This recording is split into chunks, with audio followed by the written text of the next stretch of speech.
Hello friends. Welcome to the Ben 10 What Ifs. How are you all? So we are back with an interesting movie on what if Ben 10 reincarnated in the world of Naruto and got Harem of Hinata. Temari and Gwen. Also be sure to subscribe and like this video. Now let's begin. Chapter 1. Awakenings. Pain. That was Ben Tennyson's final memory, searing. All-consuming pain as Vilgax's energy beam tore through his chest. The familiar weight of the Omnitrix had grown hot against his wrist, its green glow pulsing erratically as systems failed. His transformation had reverted mid-battle, leaving him human and vulnerable at the worst possible moment. Pathetic human, Vilgax had snarled, tentacled face twisted in triumph. The universe's most powerful device wasted on a child. Ben had tried one last desperate twist of the dial, but his fingers found only smooth skin where the alien device should have been. Then darkness, oblivion. Until now, consciousness returned like water seeping through cloth, gradually, then all at once. Benjiro's eyes snapped open to an unfamiliar wooden ceiling. Morning sunlight filtered through paper windows, casting geometric patterns across rough-hewn floorboards. This wasn't his bedroom in Bellwood. This wasn't anywhere he recognized. He bolted upright, heart hammering against his ribcage. The action sent blood rushing from his head, and he swayed momentarily before steadying himself against a thin mattress laid directly on the floor. A futon, his mind supplied automatically, though he couldn't recall ever having used one before. "What the hell?" he whispered, voice cracking. Even those simple words felt wrong in his mouth, familiar yet foreign, as though his tongue and lips were slightly different shapes than he remembered. His gaze darted around the small room. Sparse furnishings, a low table, scrolls stacked neatly in one corner, a plant whose species he couldn't identify perched on the windowsill. On the wall hung a strange metal headband with a stylized leaf symbol etched into its surface. Benjiro raised his hands before his face. Tanned skin, calloused palms, fingernails trimmed short, these weren't his hands. Or rather, they were now, somehow. The freckle near his right thumb was missing. A thin scar crossed his left palm that he had no memory of receiving. Most importantly, the Omnitrix was gone. Panic threatened to overwhelm him until he noticed strange markings on his inner wrist, not the alien device itself, but a circular pattern of lines reminiscent of the Omnitrix's interface. The markings shimmered faintly with an inner light, neither tattoo nor scar but something that seemed to exist both on and beneath his skin. "Okay, Ben, think," he murmured, then stopped at the sound of his own voice. It was deeper than he remembered, the pitch and timbre all wrong. "Who's Ben?" he asked aloud, then immediately answered his own question. "I'm Ben." "No, Benjiro. I'm Benjiro now." Two sets of memories collided in his consciousness. Benjamin Tennyson, wielder of the Omnitrix, hero of Earth, died fighting Vilgax at age 16. Benjiro, orphan shinobi of Konohagakure, trained since childhood in the ninja arts, 16 years old with no family and few friends. He stumbled to his feet and caught his reflection in a small mirror hanging beside the door. A stranger's face stared back, Asian features, sharp cheekbones, dark hair cropped short and unruly. Only the eyes seemed familiar, green like Ben's had been, though a deeper shade that appeared almost luminous in certain angles of light. "This isn't possible," he whispered, pressing his fingertips to his cheeks, watching the mirror image do the same. "I died. I remember dying." A sudden spike of pain shot through his head, bringing with it a cascade of Benjiro's memories. Academy training, chakra exercises, solitary meals in this very apartment, missions ranging from mundane to dangerous. He remembered a world of hidden villages, elemental techniques, and shinobi wars. He remembered a life entirely separate from Ben Tennyson's suburban American existence. Yet Ben's memories remained equally vivid, aliens and plumbers. Summer road trips with Grandpa Max and Gwen, fighting Denalians, alternate timelines, and ultimately, that final confrontation with Vilgax. Reincarnation, he wondered aloud, or something weirder. His attention returned to the markings on his wrist. They weren't mere decoration. He could feel something pulsing beneath them, a reservoir of energy both familiar and strange. On instinct, he channeled chakra into the pattern. The effect was immediate. The markings flared bright emerald, expanding across his skin in geometric patterns reminiscent of circuitry. Energy surged through his body. Not painful but intensely foreign, as though his cells were rearranging themselves according to an alien blueprint. Whoa, he gasped, stumbling backward as his arm began to transform. Skin hardened, took on a reddish hue, grew crystalline facets. The transformation halted at his elbow, leaving him with a partially crystallized limb that looked disturbingly like Chromastone's arm, but smaller, more human in proportion, and seemingly infused with chakra that glowed visibly beneath the crystalline surface. "It's still here," he breathed, flexing crystalline fingers that refract morning sunlight into prismatic patterns on the walls. Not the Omnitrix itself, but its power, somehow integrated with chakra. The sound of a bell ringing in the distance broke his concentration. The transformation reversed instantly, crystal dissolving back into normal flesh. Benjiro glanced at a clock on the wall and swore under his breath, another memory surfacing. He was late for training. With practiced efficiency born of Benjiro's muscle memory, he dressed in standard shinobi attire, navy pants, mesh armor undershirt, and a dark jacket bearing a small spiral symbol on the shoulder. The clothing felt simultaneously foreign and familiar as he moved around the apartment gathering equipment. Kunai, shuriken, smoke bombs, wire, ration pills. He packed them mechanically while his mind raced through implications. 2 lives, 2 sets of skills, 2 worlds, 1 body, 1 more test, he muttered, forming hand signs that came naturally to Benjiro's trained fingers. A clone shimmered into existence beside him, not Ben Tennyson, but Benjiro's face looking back at him with equal confusion. "So it's real," both said simultaneously before he released the jutsu. He secured the leaf headband, Hitai 8. His mind corrected, across his forehead and stepped to the window rather than the door. Without conscious thought, he channeled chakra to his feet and leapt across the gap to the adjacent building's roof. Konoha sprawled below him, a sprawling village of distinctive architecture unlike anything in Ben's memories. Timber buildings with colorful tiled roofs clustered around wide avenues. Trees grew everywhere, integrated with the structures rather than cleared for them. And dominating the skyline, a mountainside bearing 4 enormous faces carved into the stone, the Hokage monument. The physical sensation of running across rooftops felt exhilarating in ways entirely different from alien transformations. Each leap required precise chakra control, each landing demanded perfect balance. Benjiro's body performed these movements with practiced ease while Ben's consciousness marveled at the experience. "I need answers," he muttered as he dropped into a quiet side street near the training grounds. "But first, I need to not draw attention to myself until I figure this out." The training ground was mercifully empty when he arrived, allowing him a moment to compose himself before anyone noticed his uncharacteristic behavior. The familiar open field bordered by forest brought another flood of Benjiro's memories, countless hours spent here refining techniques, often alone while other shinobi trained in teams. He approached a training post and experimentally threw a punch. Benjiro's muscle memory made the movement crisp and powerful, channeling chakra at the moment of impact to crater the wooden surface. "Not bad," he admitted, examining his unmarked knuckles. "Different than Going Hero, but definitely has potential." Curious about his apparent transformation ability, he focused on the markings at his wrist again. This time, he attempted to direct the transformation more precisely, envisioning forearms enhanced strength while maintaining human appearance. The markings glowed, spreading patterns across his skin that settled into geometric tattoos reminiscent of tribal designs. His muscles densified, skin taking on a subtle reddish tint without fully transforming. When he punched the post again, it shattered completely, sending splinters flying in all directions. "Whoa," he stared at his hand in amazement. Not a full transformation, but definitely channeling the alien DNA somehow. "That was impressive," came a soft voice from behind him. Benjiro whirled, instantly dropping into a defensive stance that felt natural to his body. A young woman stood at the edge of the clearing, lavender eyes watching him with curiosity and something else, admiration, perhaps. Dark blue hair framed a delicate face that nevertheless bore the subtle hardness all shinobi developed. She wore a lavender jacket and navy pants, with the same leaf symbol headband around her neck rather than her forehead.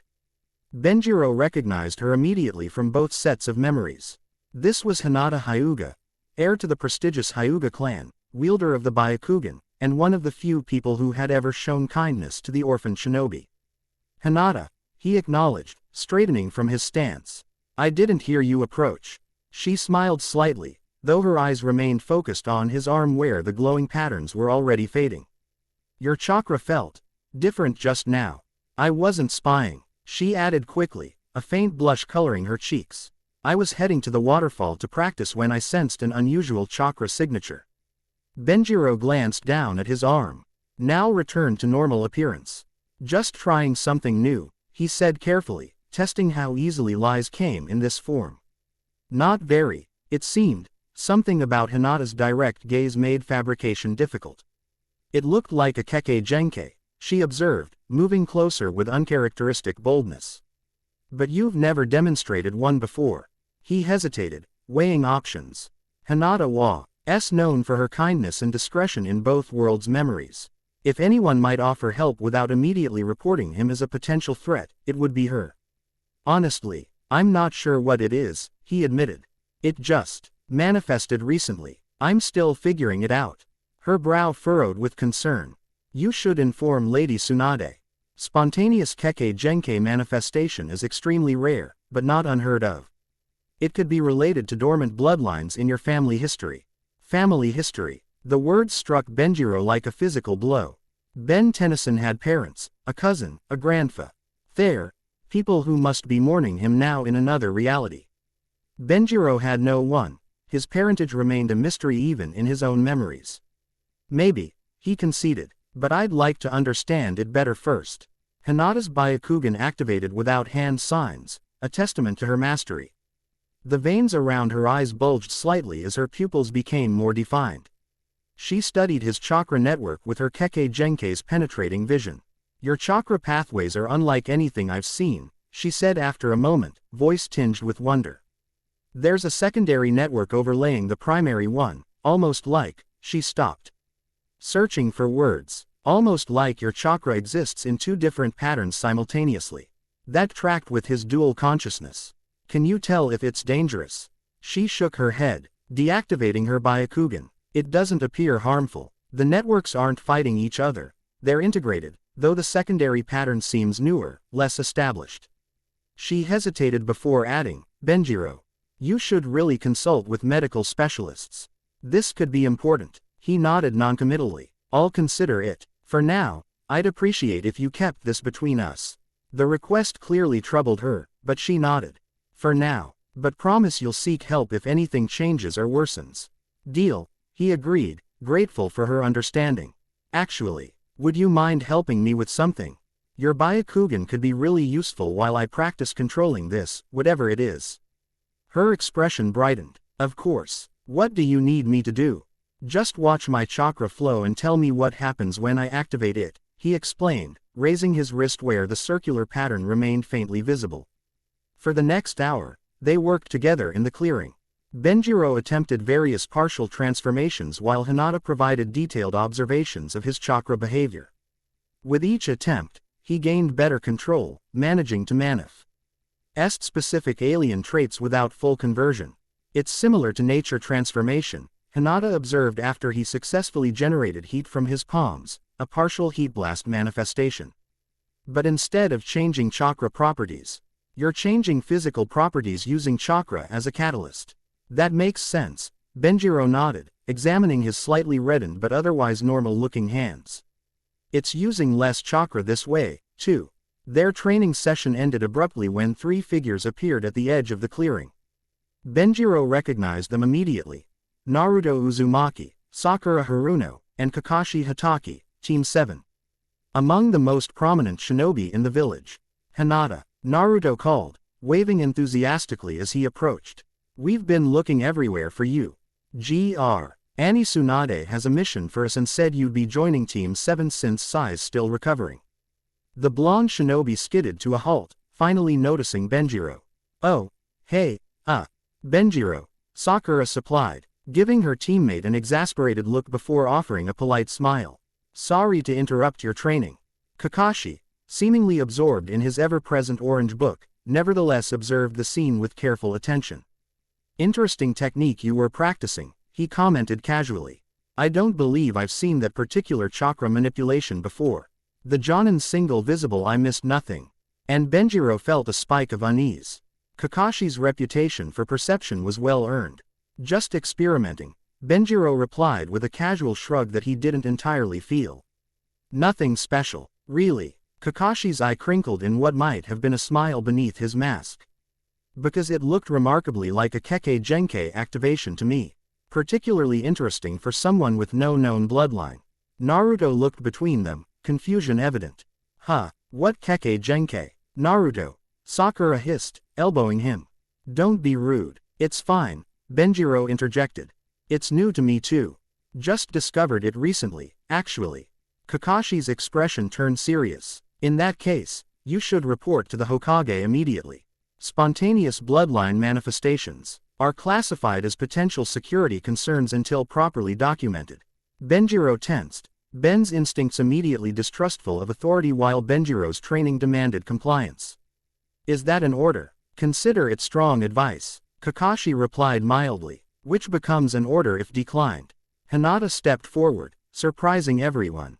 I was helping Benjiro with preliminary control exercises.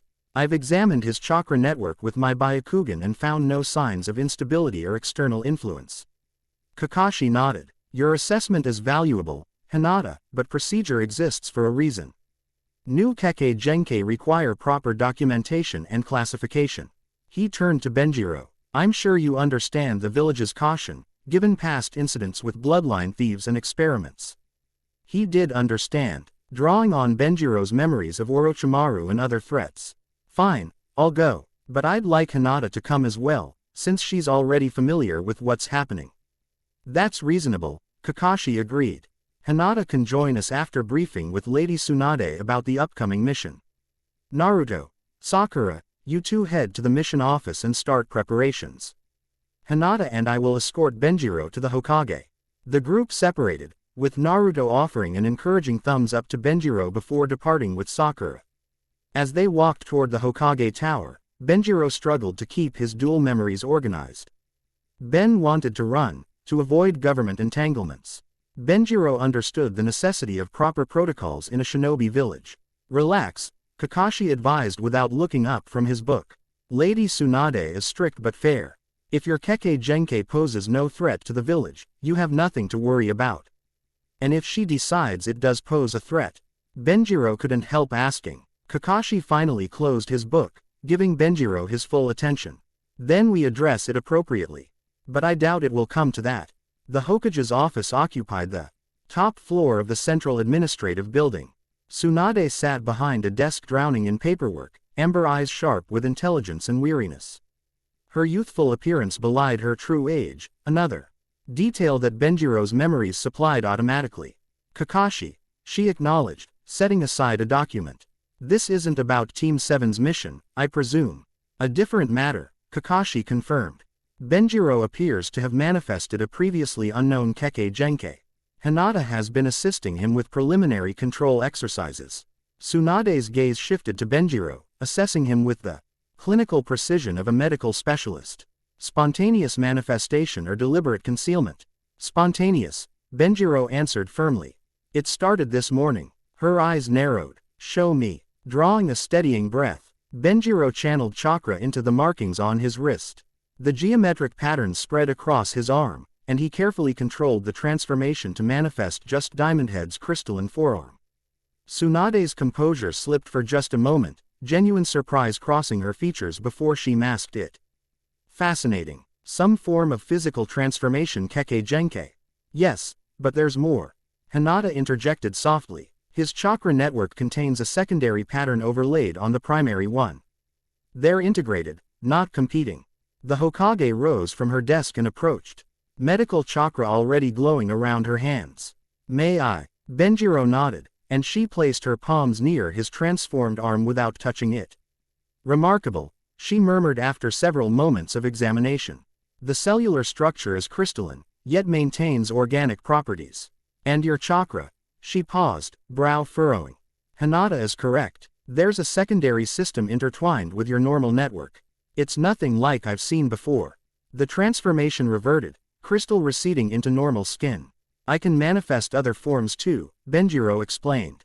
Each with different properties. Show me another, Tsunade commanded, though her tone had shifted from suspicious to clinically curious.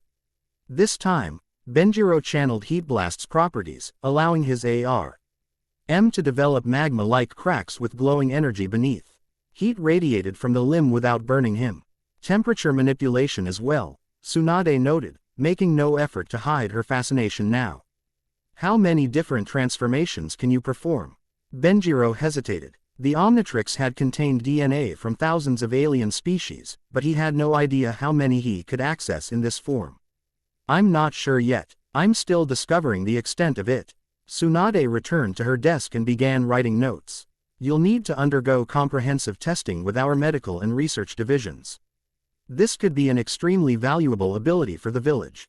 A spike of unease ran through Benjiro at her words. Ben's memories of government agencies wanting to exploit the Omnitrix surfaced strongly. With respect, Lady Hokage, he said carefully, I'd prefer to maintain some autonomy in how this ability is developed and used. Her eyes snapped up, sharp with warning. You are a shinobi of Konohagakure. Your abilities serve the village. I understand that, he countered, drawing on Benjiro's diplomatic training. And I've always fulfilled my duties. I'm simply requesting some discretion in how this particular ability is documented and deployed. Tsunade studied him for a long moment before sighing. Your service record is exemplary, if unremarkable. You've never given us reason to doubt your loyalty. She tapped her pen against the desk thoughtfully. I'll allow preliminary testing to be conducted privately, with only essential personnel. Shizune will oversee the process personally. Relief washed through him. Thank you, Lady Tsunade. Don't thank me yet, she warned. If these abilities prove as significant as they appear, the council will inevitably become involved. I can shield you temporarily. Not permanently. Kakashi cleared his throat. If I may, Lady Hokage, perhaps assigning Benjiro to a team would provide both structure for his training and a measure of protection through established protocols. Tsunade considered this. Teammate is currently short-handed with Kurenai on maternity leave. Their tracking specialization might benefit from Benjiro's transformation abilities. She made a notation. Hinata, would you have any objections to Benjiro joining your team temporarily? None at all, Hinata replied with surprising quickness, a faint blush coloring her cheeks. Then it's settled, Tsunade declared. Benjiro will join Team 8 effective immediately, with special training parameters to be established after initial medical assessment. She fixed Benjiro with a stern look. Report to the hospital tomorrow morning at 8 o'clock sharp. Shizune will meet you personally. Yes, Lady Hokage, Benjiro acknowledged, recognizing the dismissal in her tone. Outside the tower, Kakashi departed with a casual wave, leaving Benjiro alone with Hinata in the late morning sunlight. That went better than expected, he admitted, running a hand through his short hair. Hinata smiled gently. Lady Tsunade values useful abilities, but she values loyal shinobi more. Your record earned you the benefit of doubt. A record Benjiro remembered living but Ben had never experienced. The cognitive dissonance made his head throb slightly. Would you like to continue training?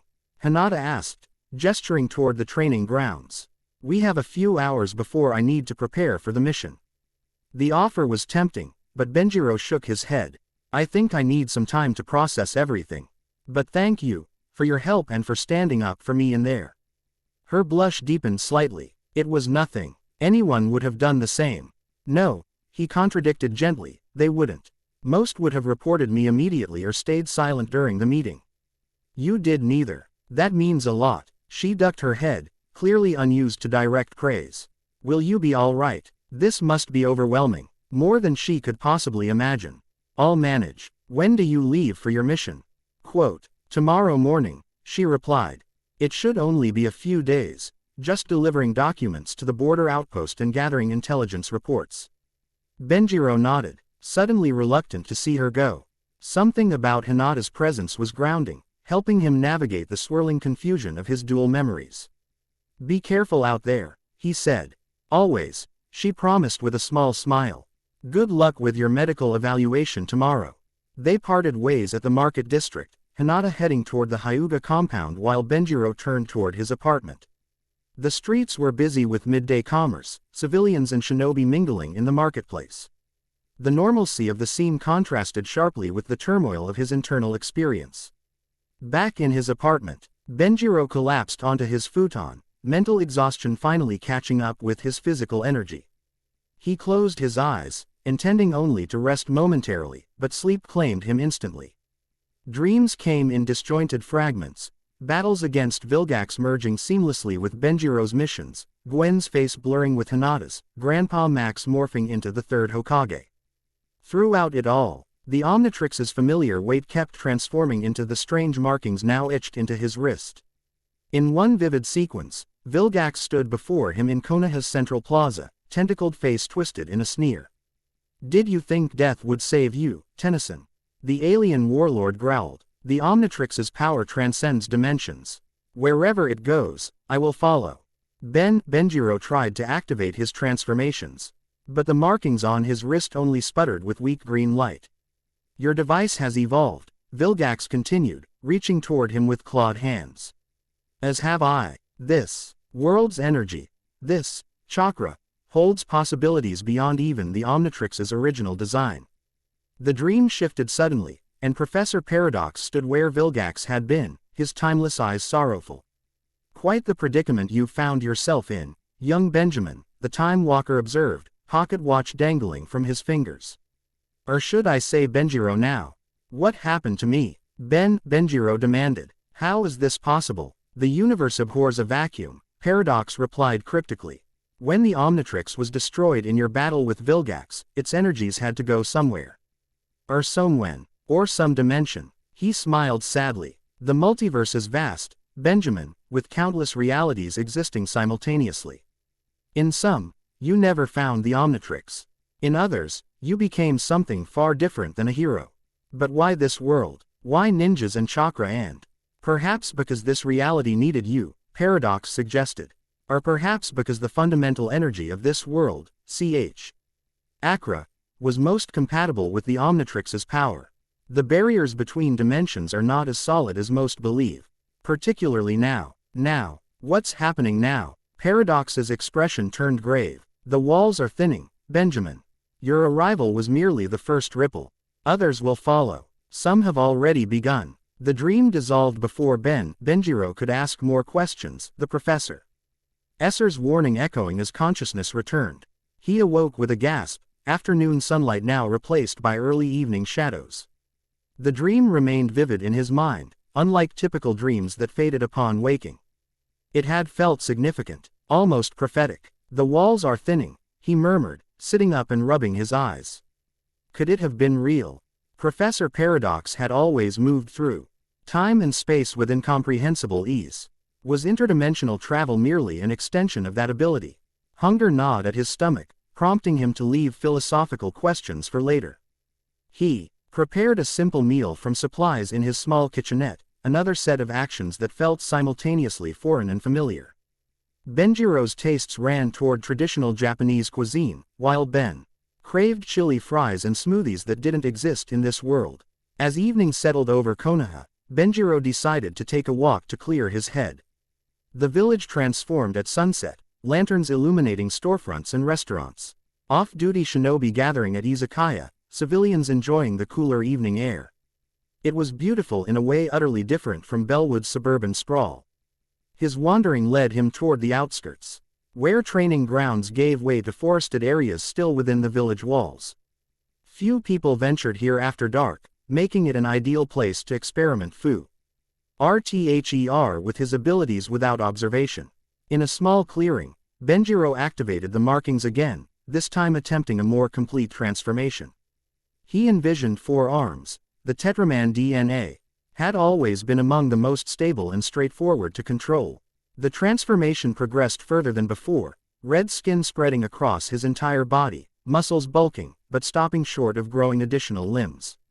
His height increased by nearly a foot, strength multiplying exponentially.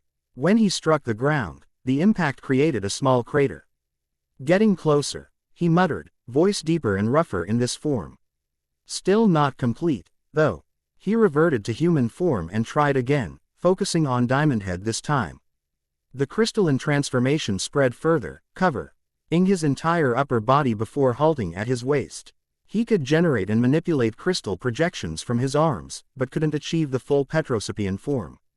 After several more attempts with different alien DNA, Benjiro began to understand the limitations. His transformations remained partial, hybrid forms that incorporated elements of the alien species without completely abandoning human physiology. The process consumed chakra rather than energy from the Omnitrix itself, meaning his endurance depended on his own reserves rather than a timer. Different, but not necessarily worse, he concluded. Returning to normal form actually might be more versatile in some ways. A sudden rustle from the undergrowth interrupted his thoughts.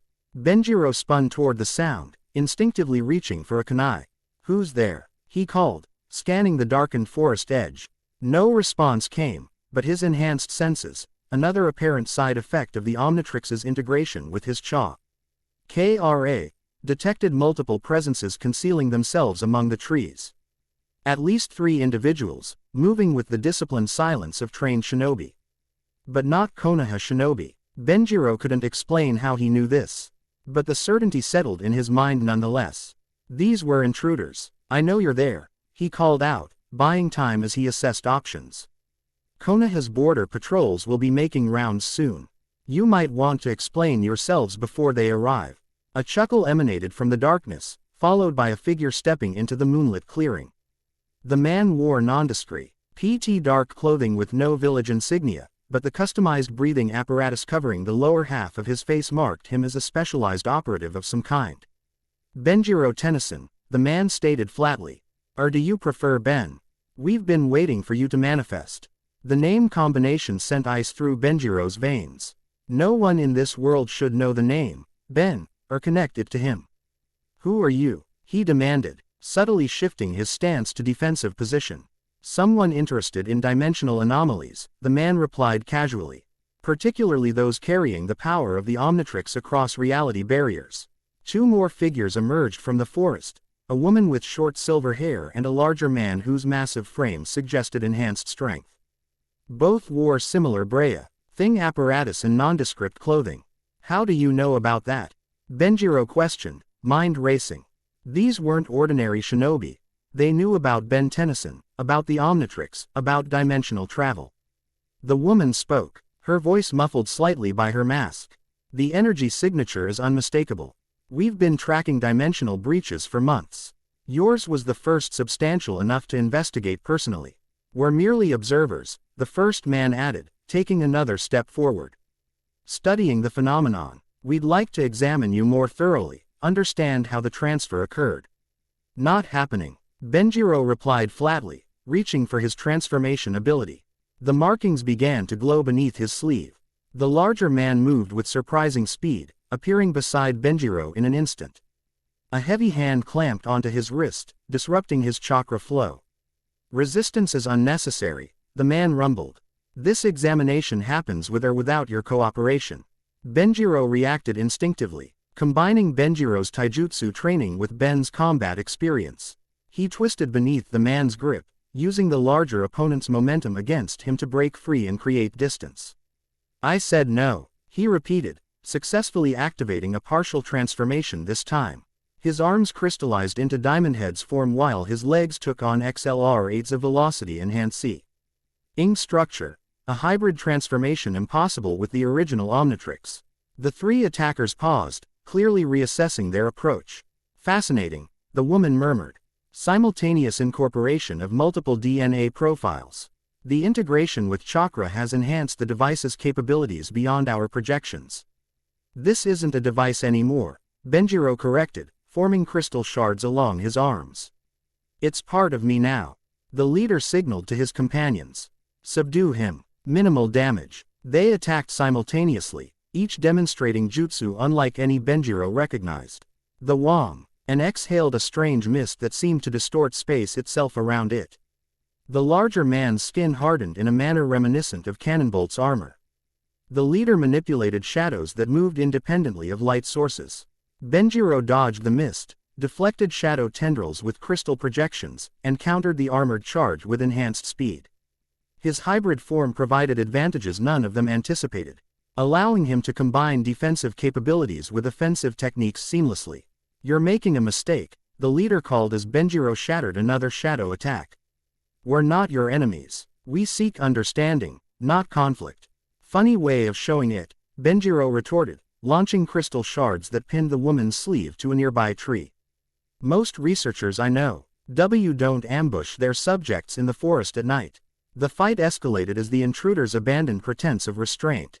The leader performed a complex sequence of hand signs, culminating in a technique that rippled the very air between them.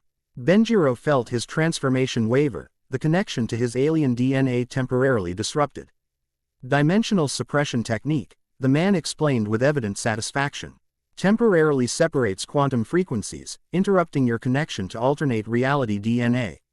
The larger attacker seized the opportunity, landing a solid blow that sent Benjiro crashing into a tree trunk. Pain blossomed across his back, but already his transformation was reasserting itself, chakra adapting to the disruption. Interesting, the woman observed, haven't she freed herself from the crystal restraints? The integration is more complete than we theorized. His chakra is actively compensating for the dimensional interference. Enough analysis, the leader snapped. Secure the subject before. A cry cut through the night, followed by a blur of motion as a new combatant entered the clearing. Pale eyes gleamed in the moonlight, veins bulging around them as the Byakugan activated. Hinata. Benjiro gasped in surprise as the Hyuga heiress landed beside him in the gentle fist stance. I sensed the disturbance while passing nearby, she explained quickly, never taking her eyes off the three attackers. Are you all right? Been better, he admitted, rising to his feet as his transformation stabilized. Watch out for the mist, it does something weird to space around it. Hinata nodded once, then addressed the intruders with uncharacteristic steel in her voice. You are unauthorized within Konoha's boundaries. Surrender immediately. The leader assessed the new arrival with visible calculation. The Byakugan. This complicates matters. He signaled his companions again. Retreat protocol. The sample data is sufficient for preliminary analysis.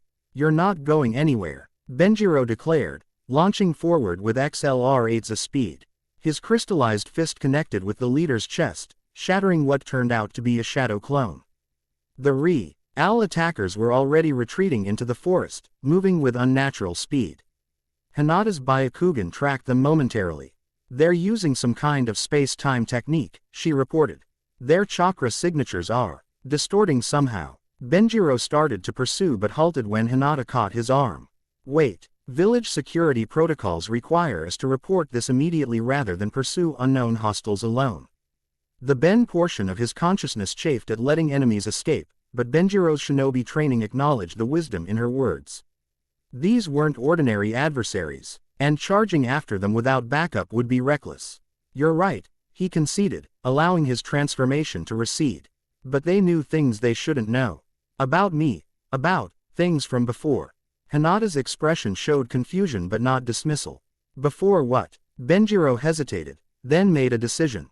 If anyone deserved the truth, it was Hinata, the first person in this world to help him without agenda. It's a long story, he warned. And you probably won't believe most of it. Her response was immediate and surprisingly fierce. Try me. They reported the incident to the Night Watch commander, providing descriptions of the intruders and their abilities without mentioning their knowledge of Ben's origins. The commander dispatched Anbu trackers to pursue the INF infiltrators while instructing Benjiro and Hinata to report directly to the Hokage in the morning. Afterward, they walked to a secluded area atop the Hokage monument, where Benjiro told her everything, Ben Tennyson's life, the Omnitrix, his death fighting Vilgax, and his inexplicable awakening in Benjiro's body with dual sets of memories. Hinata listened without interruption, her expression shifting between wonder, concern, and something unreadable as he described worlds and technologies beyond anything in the shinobi nations. So you're saying you lived an entire life in another dimension, died, and somehow merged with Benjiro's consciousness in this world, she summarized when he finally finished. He nodded, suddenly exhausted. I know how it sounds. I wouldn't believe it either if I wasn't living it. To his surprise, she didn't question or dismiss his story. Instead, she activated her Byakugan again, studying him with her Kekkei Genkei's penetrating vision. The dual chakra network, she said softly. It makes sense now. One pattern belongs to Benjiro, the other to Ben Tennyson. They're not competing because they're both you. Different versions from different realities, but fundamentally the same person. Relief flooded through him at her acceptance. You believe me. The shinobi world is full of inexplicable phenomena, she replied with a small smile. Reincarnation, chakra monsters, time-space manipulation. Is interdimensional consciousness transfer really so impossible by comparison? He laughed despite himself. When you put it that way, I guess not. Her expression turned serious again. Those attackers, they knew about your dimensional transfer. That means they have knowledge of other worlds too. This can't be coincidence. Professor Paradox warned me in my dream, Benjiro recalled. He said the walls between dimensions are thinning, that my arrival was just the first ripple. Could these people be from your original world? Hinata suggested. He shook his head. No, they used chakra and jutsu. But their techniques were different. Like they'd incorporated elements from multiple realities. Dimensional travelers, Hinata murmured. Or researchers studying dimensional boundaries. Quote, either way, they're dangerous, Benjiro concluded. And they're specifically interested in me, or rather, in how the Omnitrix's power transferred between dimensions. They fell silent for a moment, watching as dawn's first light began to illuminate the horizon. Benjiro suddenly remembered that Hinata was supposed to be leaving on a mission. Your assignment with Team 7, he said. You should be preparing, not dealing with my interdimensional crisis. She smiled, and something in the gentle curve of her lips made his heart skip a beat in a way neither Ben nor Benjiro had experienced before. Some things are more important than routine missions, she replied softly. Lady Tsunade will understand when we report this incident. As if on cue, a messenger hawk circled overhead, descending toward them with practiced precision.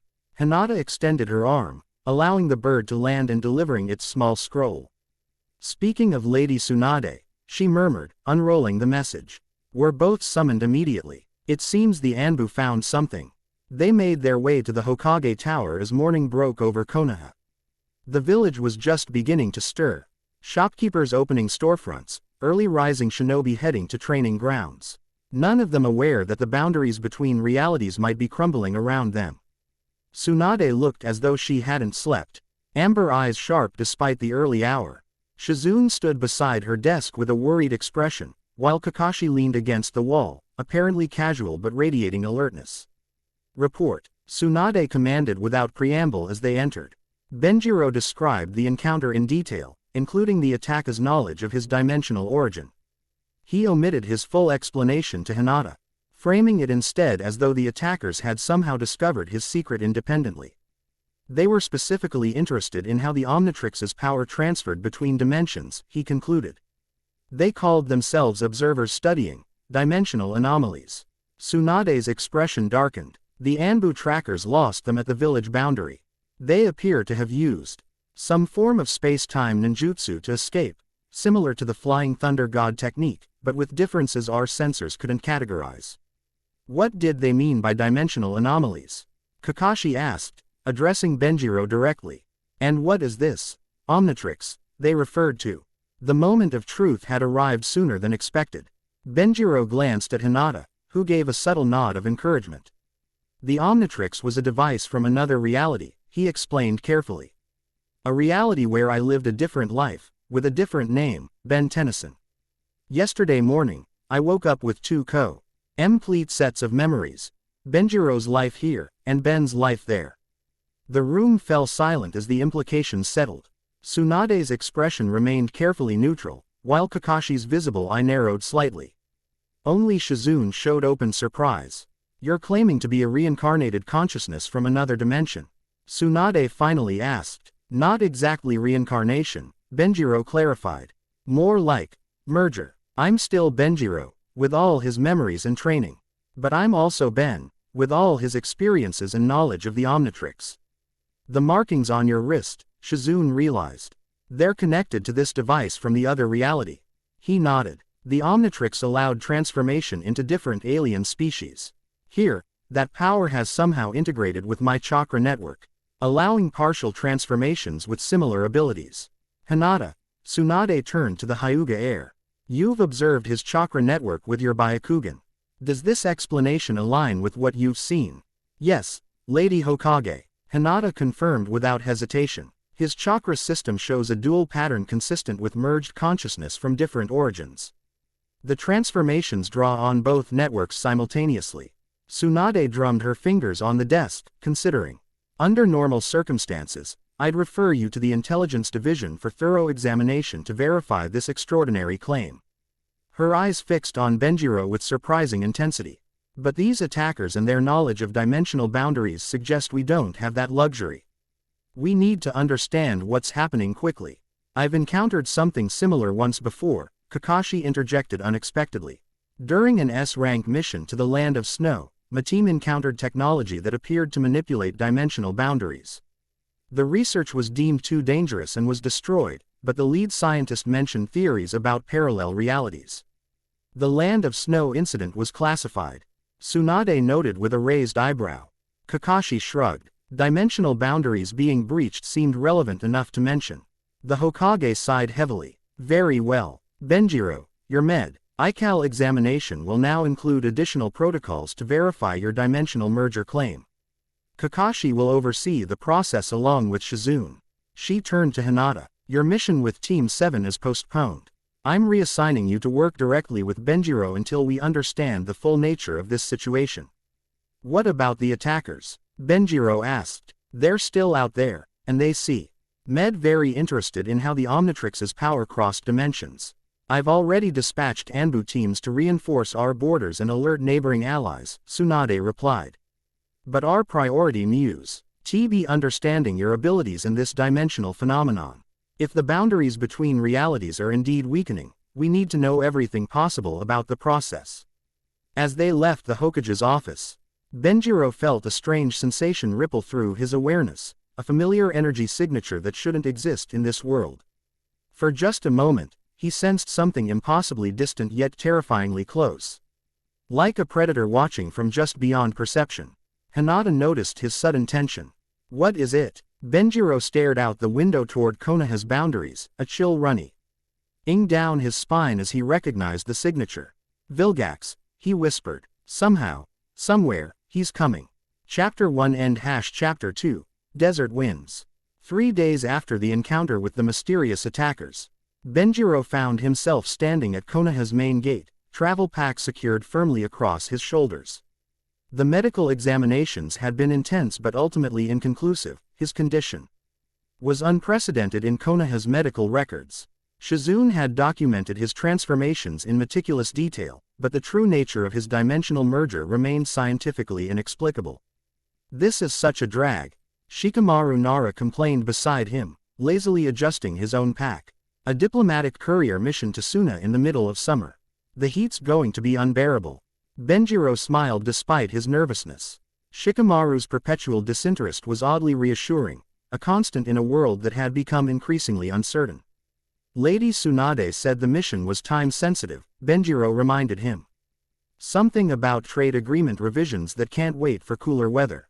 Shikamaru snorted. That's the official reason. Unofficially, she wants you out of the village. Why? Le Anbu continues investigating those attackers. And she wants me to keep an eye on you. The blunt assessment didn't surprise Benjiro. Both Ben and Benjiro had experience with authorities who kept their true motives obscured. So I'm being exiled for my own protection. Or is the village being protected from me? He asked, only half joking. Both, probably, Shikamaru replied with characteristic honesty. But there's more. The sensor division detected unusual chakra disturbances near Suna's border, similar to what your attackers exhibited. 2 birds, 1 stone. Get you away from Konoha's cur. IOUS eyes and investigate those disturbances. Benjiro nodded, appreciating Shikamaru's straightforward approach. In the days following his revelation to the Hokage, he'd felt increasingly watched. Hinobi weren't subtle about their surveillance, but civilians had begun treating him differently too. Word had spread about his mysterious new Kekkei Genkai, transforming him from anonymous orphan to object of speculation overnight. Where's Hinata? Shikamaru asked, glancing toward the village. Isn't she supposed to be accompanying us? She's been reassigned, Benjiro explained, masking his disappointment. Lady Tsunade decided her Byakugan would be more useful tracking the dimensional disturbances around Konoha. Apparently, her eyes can perceive the fluctuations better than sensor-type ninja. The truth stung more than he wanted to admit. After sharing his dimensional secret with Hinata, he'd felt a connection to her that transcended his dual memories. Her absence on this mission left him feeling strangely vulnerable. Makes sense, Shikamaru acknowledged. Though I suspect Hiashi Hyuga might have influenced that decision. The clan head suddenly becoming interested in a mission involving his daughter and a shinobi with unexplained abilities.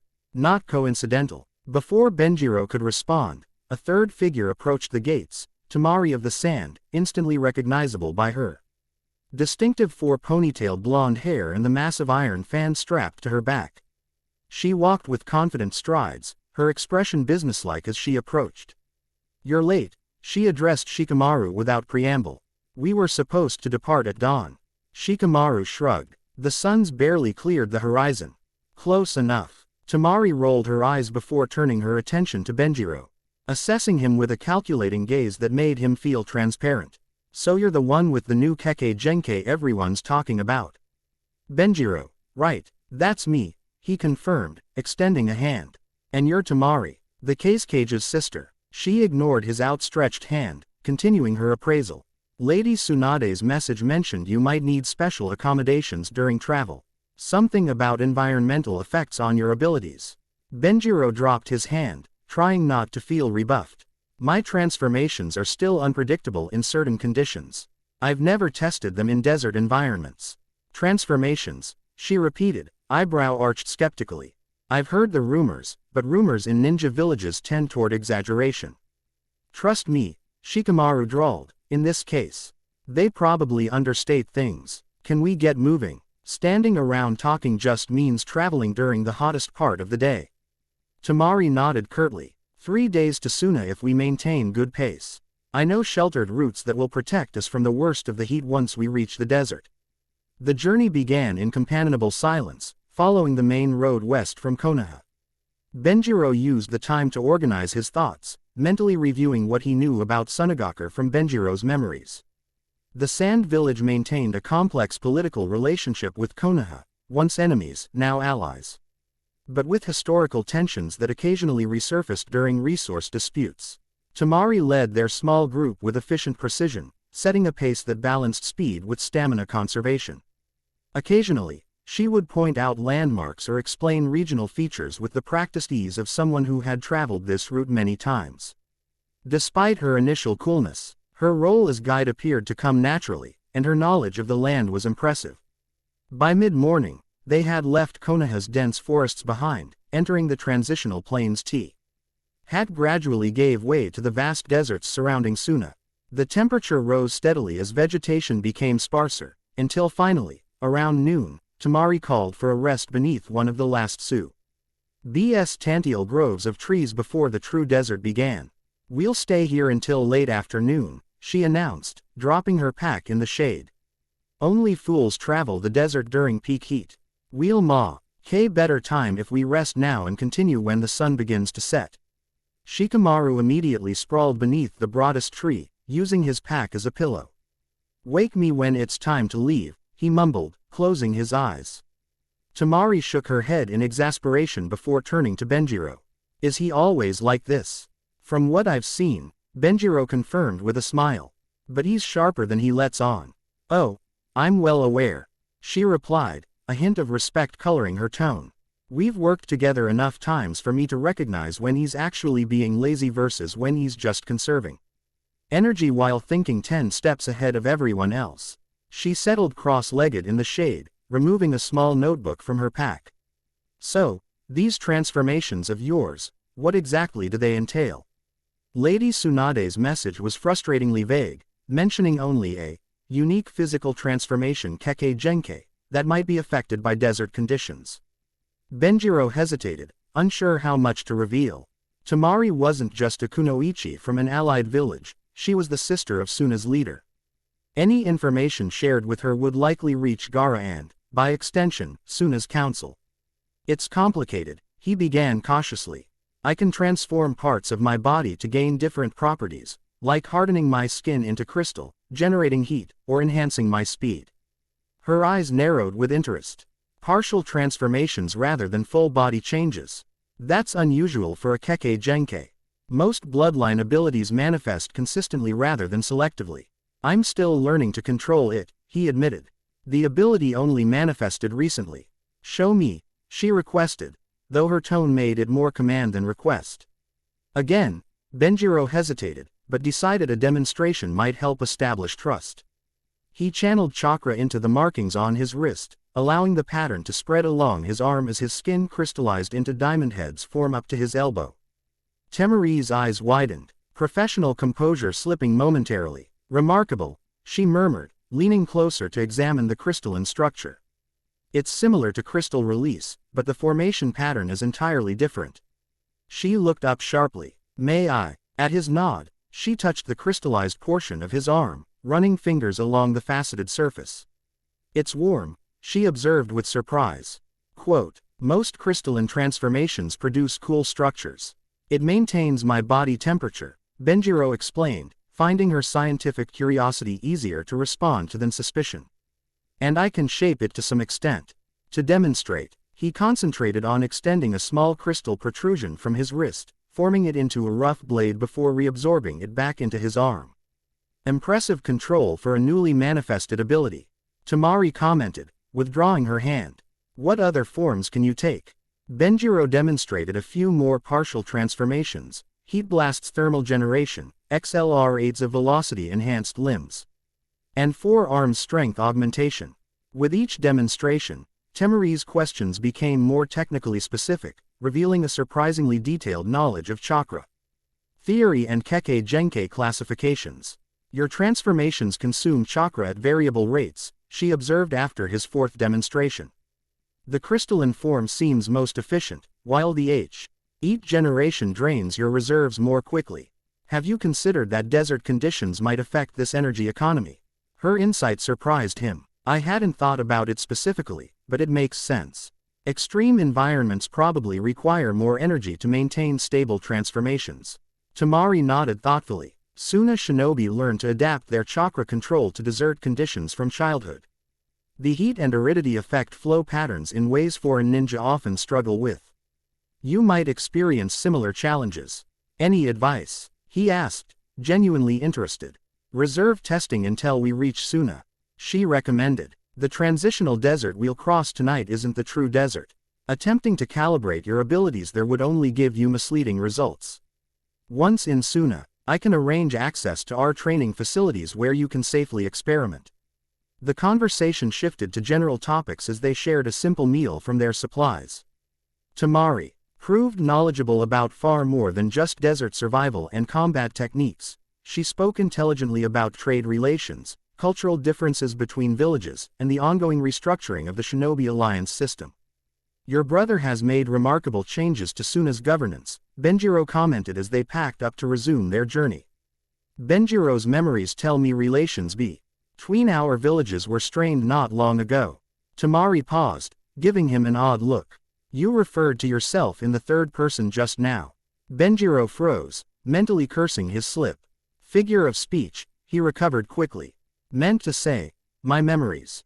Her expression remained skeptical, but she didn't press further. Gaara has worked tirelessly to reform Suna's isolationist policies. The alliance with Konoha is central to that vision. She shouldered her pack, adding more quietly, he understands better than most the danger of power without connection. They resumed their journey as the sun began its descent, entering the true desert as twilight approached. The transformation was dramatic, lush plains giving way to windswept dunes in what seemed like mere minutes. Temperature dropped precipitously as darkness fell, the desert heat releasing back into the night sky. Benjiro found himself grateful for Temari's expertise as she led them through the seemingly featureless landscape with absolute confidence. Shikamaru followed with practiced familiarity, having made this journey numerous times for inter-village coordination, while Benjiro relied entirely on their guidance. We reached the first way station before midnight, Temari announced as they crested a particularly large dune. Small outpost maintained jointly by Suna and Konoha. We can rest properly there before continuing tomorrow. The promised way station appeared on the horizon an hour later, a low, domed structure built partly into a rocky outcropping. Its sand-colored walls made it nearly invisible against the desert landscape until they were almost upon it. Two Suna shinobi emerged as they approached, recognizing Temari immediately and offering respectful greetings. The interior proved surprisingly calm. Affordable despite its utilitarian design. Cool stone floors, simple but adequate sleeping quarters, and a small kitchen area where their hosts had prepared a late meal. The temperature differential between day and night here is extreme, Temari explained as they ate. Desert architecture is designed to moderate these swings, thick walls that absorb heat during the day and release it slowly at night. Efficient, Benjiro commented, genuinely impressed by the engineering. Both Ben and Benjiro's memories include desert experiences, but nothing with this level of adaptation. The slip was intentional this time. A test to gauge her reaction. Shikamaru's eyes narrowed slightly, but he remained silent, allowing Benjiro to navigate the conversation. Temari set down her cup slowly. There it is again. You referred to yourself as two separate people. Her voice remained neutral, but her posture shifted subtly into readiness. Want to explain what that means? Benjiro exchanged glances with Shikamaru, who gave an almost imperceptible nod. The Nara genius had clearly anticipated this conversation. Lady Tsunade authorized me to share certain information if it became necessary for mission success, Benjiro began carefully. My condition is more complicated than a simple Kekkei Genkai manifestation. Over the next half hour, he provided Temari with an abbreviated version of his diamonds. Ional merger, enough to explain his dual consciousness without delving into the specific nature of Ben's world or the Omnitrix's alien origins. He presented it as a merger with an alternate version of himself from a different reality, emphasizing the integration rather than conflict between the two sets of memories. Temari listened without interruption, her expression increasingly thoughtful rather than skeptical. When he finished, she remained silent for several long moments, processing the information. Dimensional boundaries have been a subject of theoretical research in Suna for generations, she finally said. Surprising both Konoha shinobi. Our scholars have documented anomalies in the deep desert for centuries, places where reality seems to flex. You believe me? Benjiro asked, unable to hide his surprise. I believe you believe it, she clarified. And I believe something unprecedented has happened to your chakra network. Whether it's truly dimensional merger or some previously undocumented Kekkei Genkai manifestation remains to be proven. She rose from her seat, adding, but it explains why Lady Tsunade specifically requested you be granted access to our ancient archives alongside your diplomatic duties.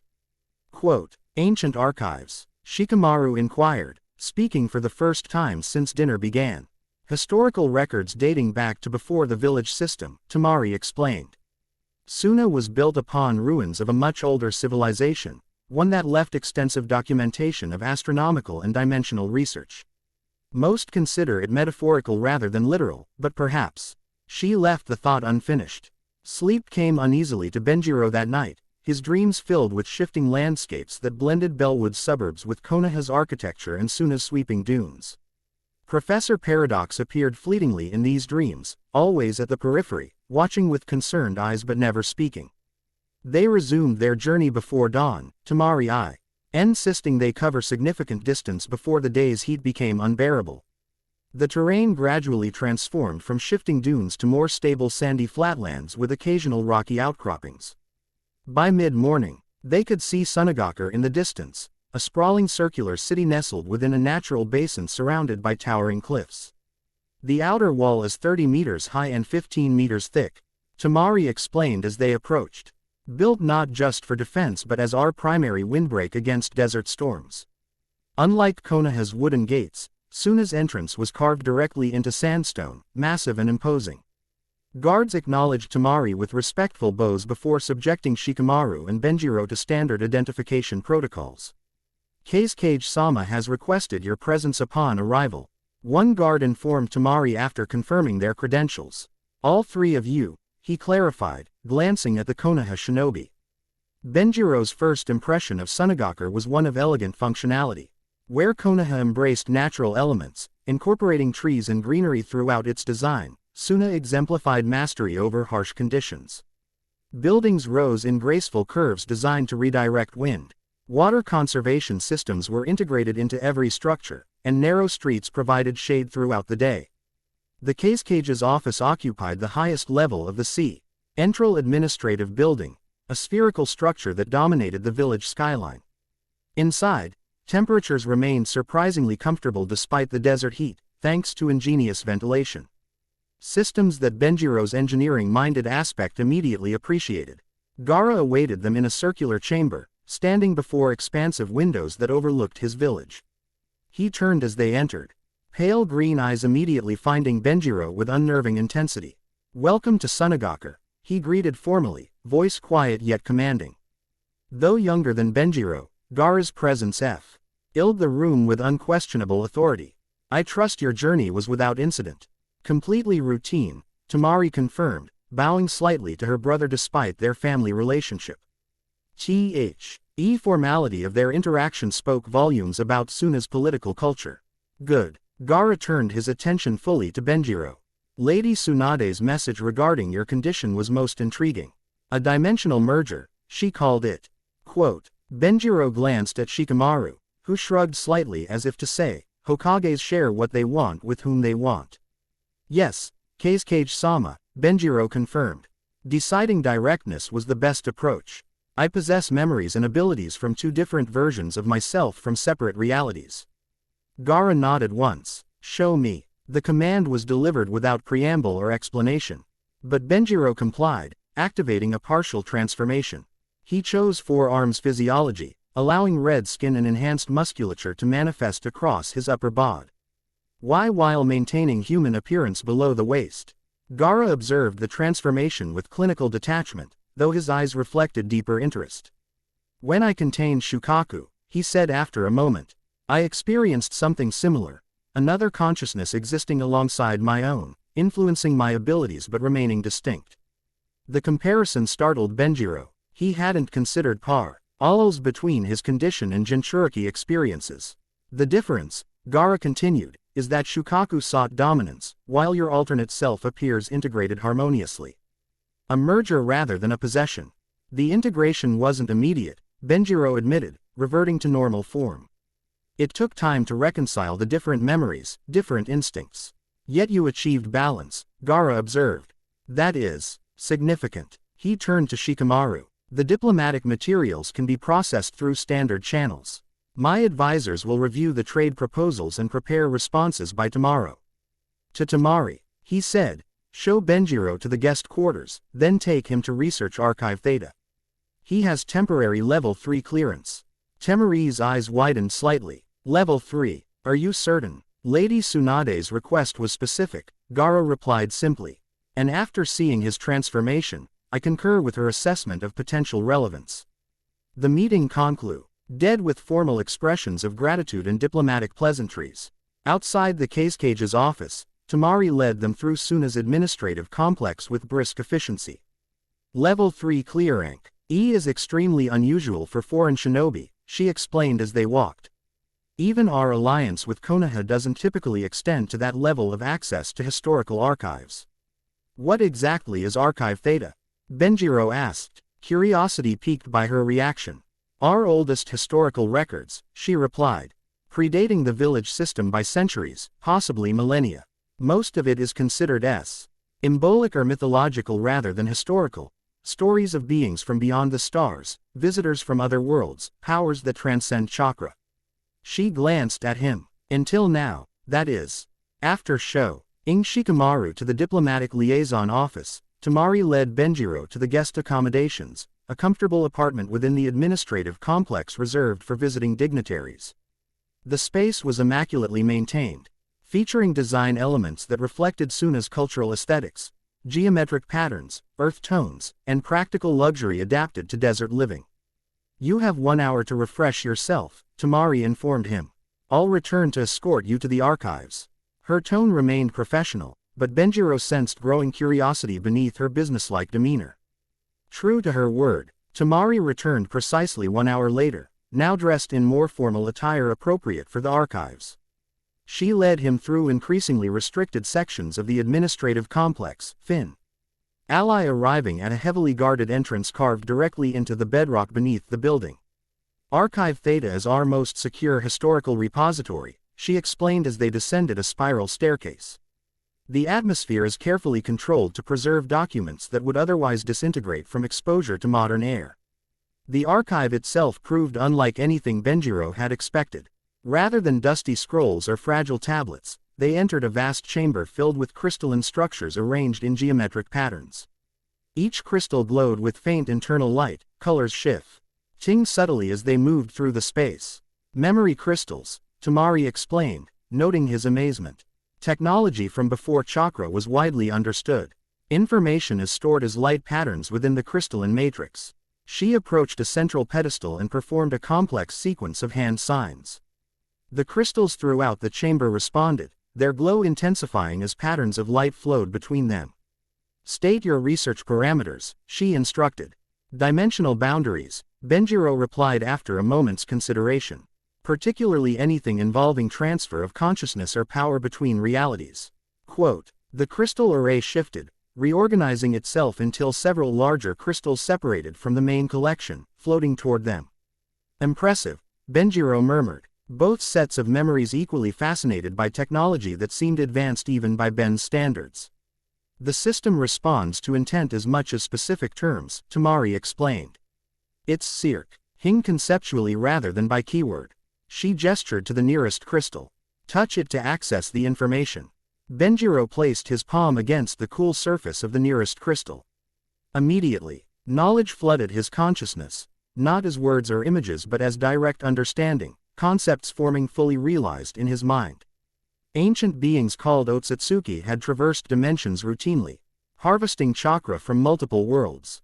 They had developed techniques to transfer consciousness between bodies, between worlds, even between time periods. But they weren't alone in exploring dimensional boundaries. Other entities had discovered similar pathways between realities. The dimensional crossroads, he murmured, the term appearing in his mind from the crystal's knowledge. Places where the walls between realities grow thin naturally. You can understand it? Temari asked, surprised. Most researchers require years of training to interpret the crystal language. Benjiro removed his hand, blinking as the direct knowledge transfer ceased. It felt familiar somehow. Like the information was already there, just needed activation.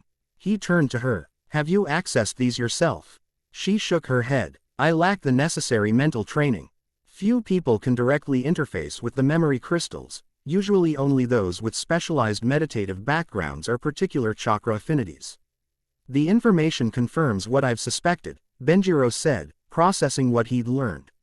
There are natural weak points between dimensions, places where realities bleed into each other. The crystal called them dimensional crossroads. That aligns with our own research, Temari confirmed. Suna has documented several locations in the deep desert where strange phenomena occur. Objects appearing from nowhere. People experiencing time differently, chakra behaving according to unknown rules. She hesitated before adding, one such location was discovered recently, out 50 kilometers southwest of the village. Our researchers recorded unprecedented energy fluctuations there 3 weeks ago, around the same time you claim your dimensional merger occurred. The timing couldn't be coincidence. Is it possible to visit this location? Possibly. Temari replied cautiously. But these sites can be dangerous. Unpredictable chakra flows, gravitational anomalies, temporal distortions. We've lost research teams in the past. Before Benjiro could respond, an alarm sounded throughout the archive, 3 short pulses followed by a sustained tone. Security breach, Temari explained, immediately alert. We need to return to the surface. They rushed back through the archive complex, emerging to find Suna shinobi mobilizing throughout the administrative building. Shikamaru intercepted them in the main corridor, expression uncharacteristically serious. Intruders at the eastern quadrant, he informed them tersely. 3 individuals using unknown jutsu to bypass sensory barriers. Description matches your attackers from Konoha. Benjiro felt a cold certainty settle in his stomach. They followed us here, or they were already here. Watching for you, Temari countered grimly. Either way, they've triggered our highest security protocols. Gaara has authorized full defensive response. They made their way to a command center where sensor-type shinobi monitored the village's security network. Gaara stood at the center, sand swirling subtly around him as he received reports from various squad leaders. The intruders breached the outer wall using some form of space-time ninjutsu. A sensor reported. They appeared simultaneously at 3 different locations before converging on the eastern quadrant. Current position? Gaara asked calmly. Moving toward Research Section 9.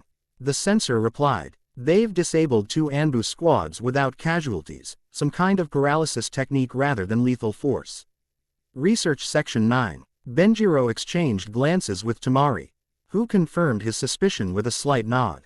That section housed environmental samples from the dimensional anomaly sites. Thereafter research on the dimensional crossroads, Benjiro stated. Not me directly. Gaara turned his attention to Benjiro. Explain. Quickly, Benjiro summarized his previous encounter with the mysterious attackers and their interest in dimensional boundaries. They called themselves observers studying dimensional anomalies. They knew details about my merger that I hadn't shared with anyone. And now they target our research on similar phenomena, Gaara concluded. This cannot be coincidence. He turned to his security chief. Redirect civilian evacuation from eastern sectors. Temari, take a squad to intercept from the north. Nikuro is already approaching from the west. To Benjiro and Shikamaru, he said, as Konoha shinobi, you're not obligated to participate in Suna's internal security matters. With respect, Kazekage-sama, Benjiro replied. These people are connected to my situation. I request permission to join the response team. Same, Shikamaru added laconically. Too troublesome to explain to Lady Tsunade. Why I stayed behind while you fought my mission partner's stalkers. Gaara nodded once. Granted. Join Temari's squad. Minutes later, they were racing across Suna's rooftops with Temari and 4 Suna Jonin. The village's curved architecture made for different movement patterns than Konoha's straight lines, requiring Benjiro to adapt his chakra control accordingly. Research Section 9 houses SAW, MP-less and data from all known anomaly sites, Temari explained as they moved. If they're seeking information about dimensional boundaries, that's their primary target. They arrived to find the Rees. Arch building's security already breached. The massive iron door twisted and partially melted, wall sections displaced as though reality itself had shifted around them. Same technique they used in Konoha, Benjiro observed. Recognizing the spatial distortion pattern. They can locally alter dimensional properties, bend space itself. Temari signaled her squad to form a perimeter while she, Benjiro, and Shikamaru approached the entrance. Inside, emergency lighting cast eerie red glows across otherwise darkened laboratories. Equipment lay scattered, some pieces seemingly cut by impossibly precise forces. Others crushed by extreme pressure. They know exactly what they're looking for, Shikamaru murmured, examining the destruction pattern. Only targeting specific research stations, ignoring others completely. They found the first incapacitated Suna shinobi near a central junction, a Jonin slumped against a wall, conscious but completely immobilized. His eyes tracked their movement, no other muscle responded to his clear efforts. Some kind of neuromuscular blocking technique, Temari assessed after a quick examination. Chakra pathways intact but disconnected from motor function.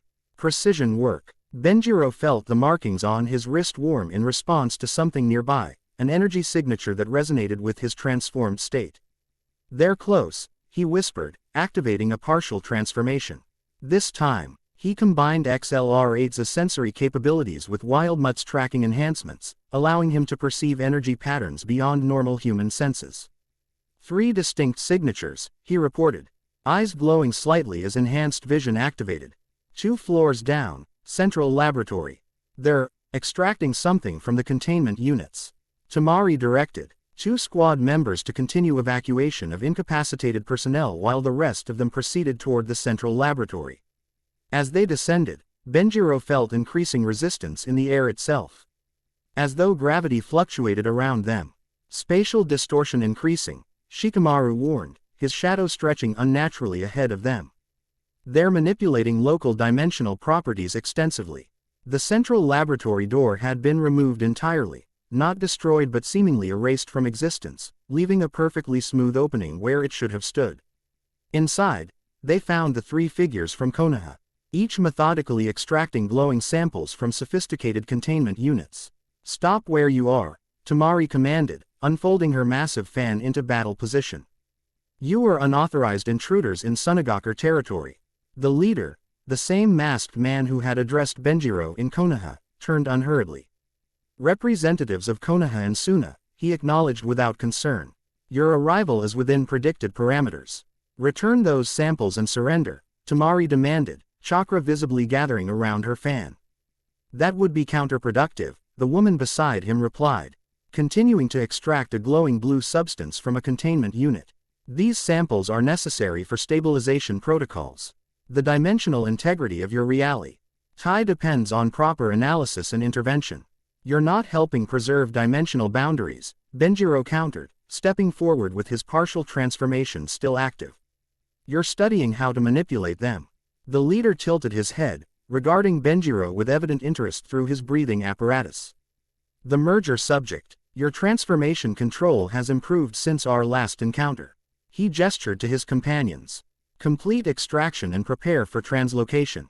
Temari attacked first, swinging her massive fan to generate a devastating wind technique. The CU-TTING gale should have shredded everything in its path.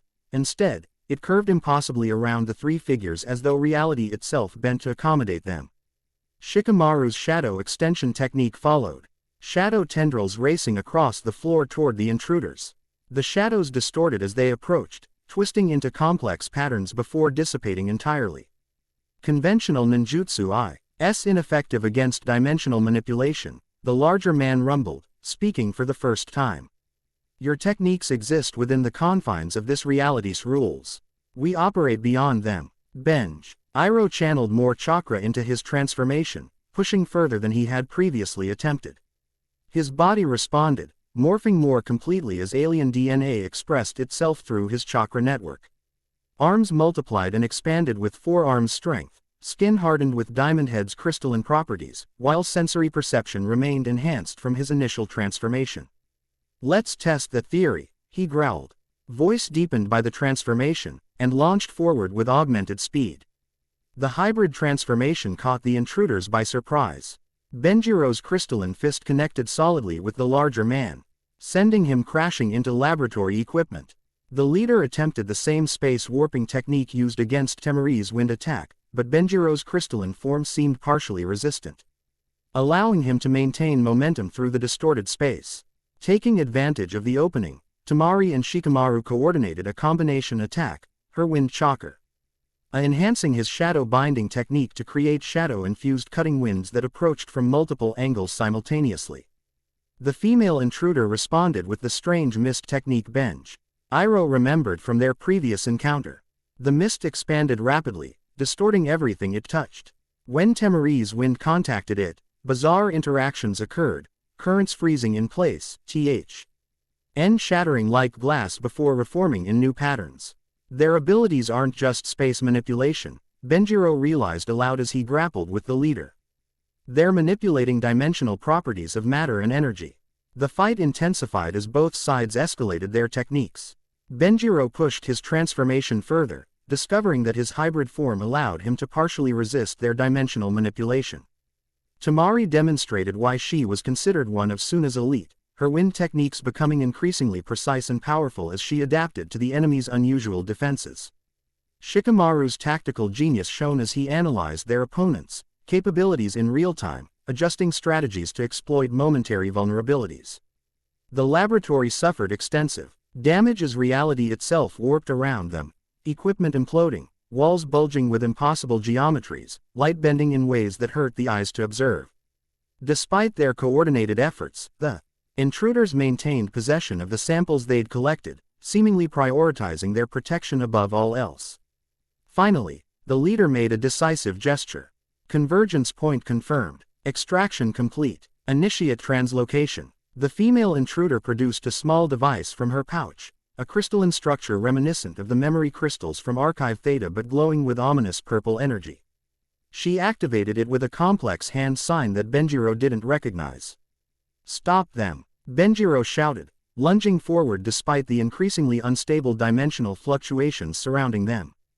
Too late. The device pulsed once, creating a spherical distortion around the three intruders. Reality itself seemed to fold around them, and they vanished with the collected samples. leaving behind a vacuum that imploded with a thunderous crack. The backlash sent Benjiro, Temari, and Shikamaru flying backward. Benjiro's transformation protected him from the worst of the impact, allowing him to catch Temari before she collided with a wall. Shikamaru had wisely anchored himself with shadow tendrils, avoiding major injury. What was that? Temari demanded, recovering quickly from the shock. Some kind of dimensional translocation, Benjiro replied, gradually reverting to human form as the immediate danger passed. Not teleportation within our reality, but movement between dimensional boundaries. They're gone, Shikamaru confirmed after checking the residual energy with a sensor technique. No trace signature to track. Gaara arrived moments later with a security team, surveying the devastation with his characteristic calm. Report. Temari provided a concise summary of the encounter while medical ninja treated their minor injuries. When she described the stolen samples, Gaara's expression darkened marginally, a significant display of emotion for the typically stoic Kazekage. Those samples came from our most active dimensional crossroads site, he revealed. The energy readings were unlike anything our researchers had previously documented. They called it a convergence point, Benjiro added. Said the extraction was necessary for stabilization protocols. Gaara turned to the lead researcher who had joined them. Inventory everything that was taken. Priority classification. As the immediate crisis response organized around them, Benjiro found himself examining the spot where the intruders had vanished. The dimensional translocation had left subtle aftereffects, an almost imperceptible shimmer in the air, visible only with his enhanced senses. They're not just studying dimensional boundaries, he said quietly to Temari and Shikamaru. They're actively mapping them, identifying specific points of weakness between realities. For what purpose? Temari asked, wiping blood from a minor cut on her cheek. That's what worries me, Benjiro replied grimly. They spoke of stabilization protocols, but their methods suggest something more invasive than preservation. Shikamaru's eyes narrowed in thought. If someone wanted to create deliberate breaches between dimensions rather than just study natural weaknesses, they'd need to understand exactly how those weaknesses function, Benjiro finished. Which means collecting samples from multiple sites, analyzing their properties, identifying patterns. Exactly what they just did, Temari concluded.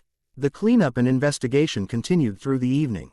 Soon as security forces established that no other research had been targeted, the intruders had focused exclusively on dimensional anomaly samples. The paralyzed shinobi gradually regained motor function as the mysterious technique wore off, though none could provide additional information about their attackers' methods or objectives. By nightfall, Gaara called a briefing with senior advisors, research personnel, and their Konoha guests. The meeting took place in a secure chamber deep within the administrative complex. Wards against eavesdropping activated before discussion began. Our preliminary analysis confirms that samples from all 7 documented anomaly sites were taken, the research director reported. Most critically, the activation catalyst from Site 0. Site 0? Benjiro questioned. Gaara nodded to Temari, who explained, our oldest and most stable dimensional crossroads site. Located beneath an ancient temple in the deep desert. Unlike other sites which fluctuate unpredictably, Site 0 maintains consistent energy patterns according to lunar cycles. The temple predates chakra documentation. The research director added, hieroglyphs there depict beings arriving from beyond the celestial veil, what we now interpret as dimensional travelers. Shikamaru leaned forward, unusually engaged. And this activation catalyst? A crystalline object found at the temple's center, the director replied. It responds to chakra input by generating energy signatures that match dimensional boundary fluctuations. We've only been able to activate it partially, but even those limited tests produced remarkable effects: localized time dilation, matter transmutation, chakra amplification beyond normal parameters. They took samples, not the catalyst itself. Benjiro clarified. The catalyst remains secure in a separate facility, Gaara confirmed. But they obtained less of its energy signature and residual material from experimental activations. The implications were deeply troubling. If these dimensional observers could replicate the catalyst's effects using the samples, they might be able to artificially generate or manipulate dimensional boundaries at will. We need to see Site 0, Benjiro stated, addressing Gaara directly. If these people are mapping dimensional weak points for some larger purpose, understanding the most stable crossroads could be crucial. Gaara considered the request silently, pale eyes unreadable. Finally, he nodded once. Arrangements will be made. Temari will lead a small team including both of you to Site Zero tomorrow. He turned to his research director. Prepare all relevant data for their review. Level 3 clearance is extended to include Site Zero documentation. The meeting concluded with security updates and recovery plans for the damaged research facility. As they left the chamber, Temari pulled Benjiro aside, speaking in low tones. Site Zero isn't just archaeologically significant, she explained. It's considered sacred by desert tribes that predate the shinobi village system. Our access is diplomatically sensitive and strictly controlled. I understand, Benjiro assured her. We'll respect all cultural protocols. She studied him with renewed intensity. Your transformation during the fight was different from your demonstrations, more complete, more integrated.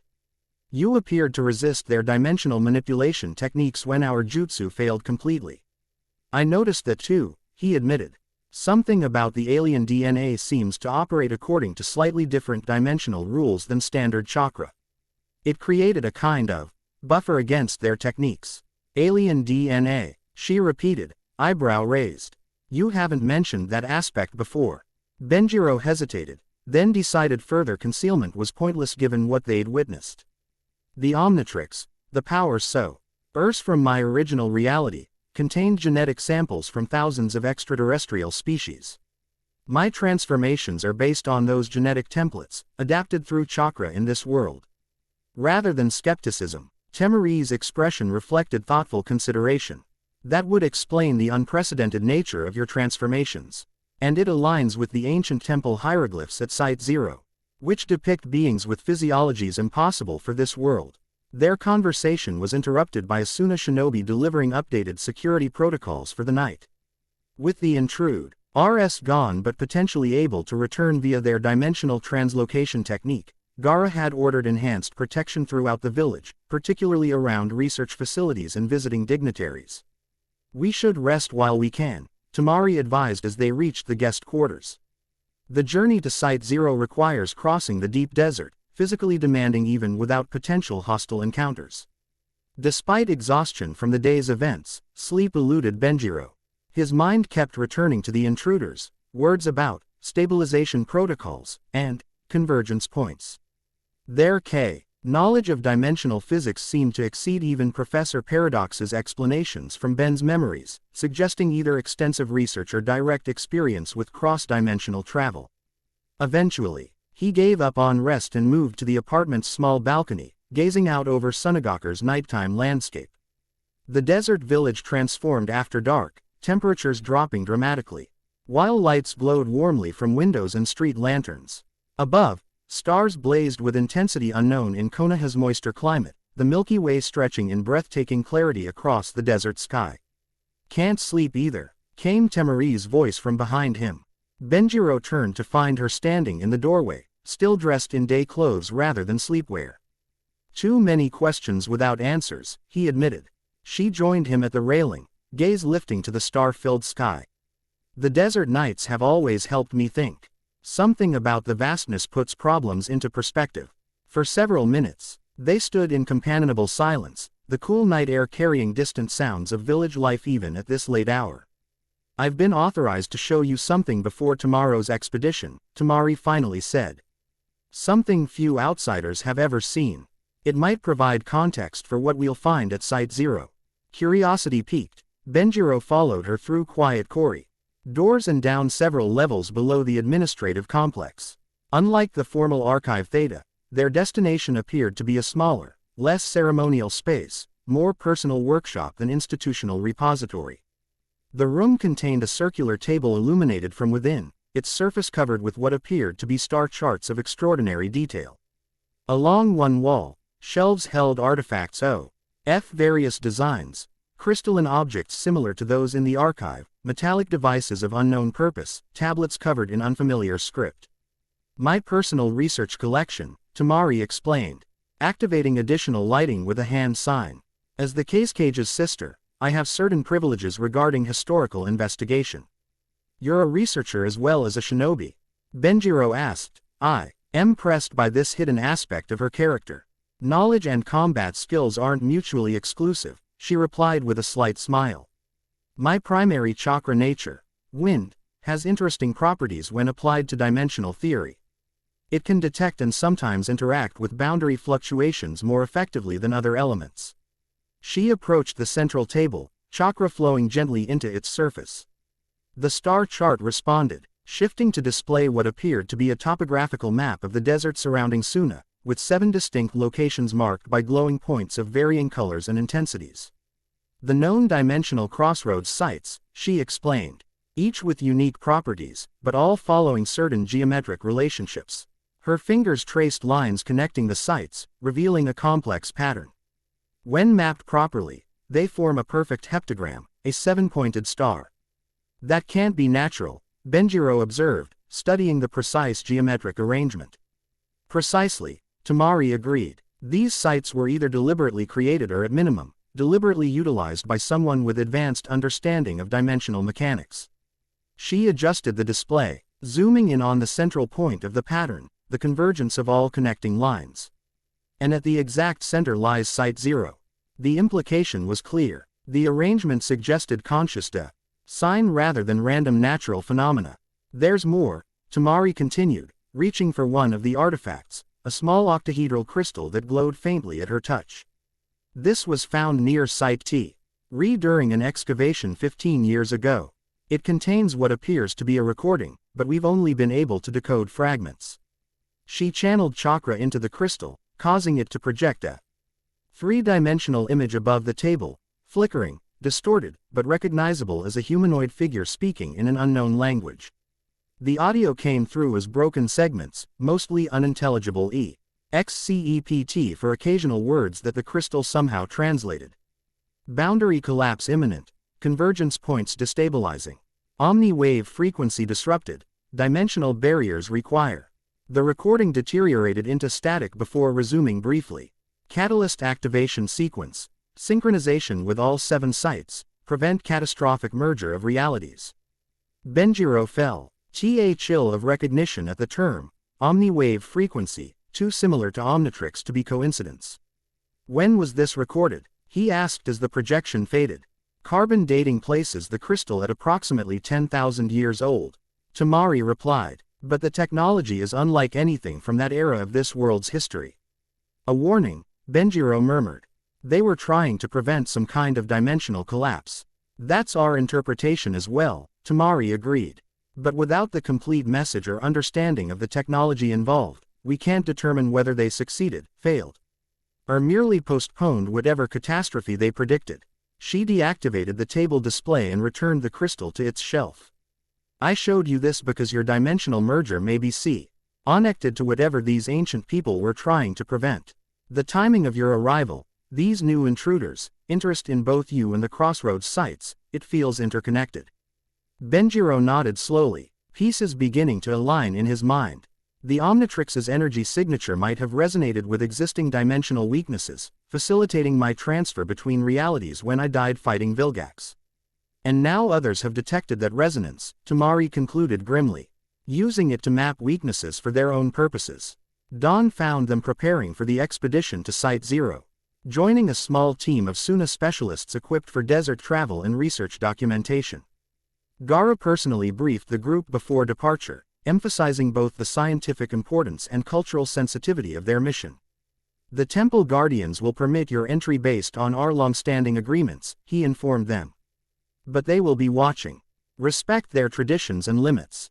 The journey began with conventional travel until they reached Suna's outermost border, where they transferred to specialized desert vehicles, lightweight craft that skimmed over the sand using Ind chakra channeled through mechanical systems.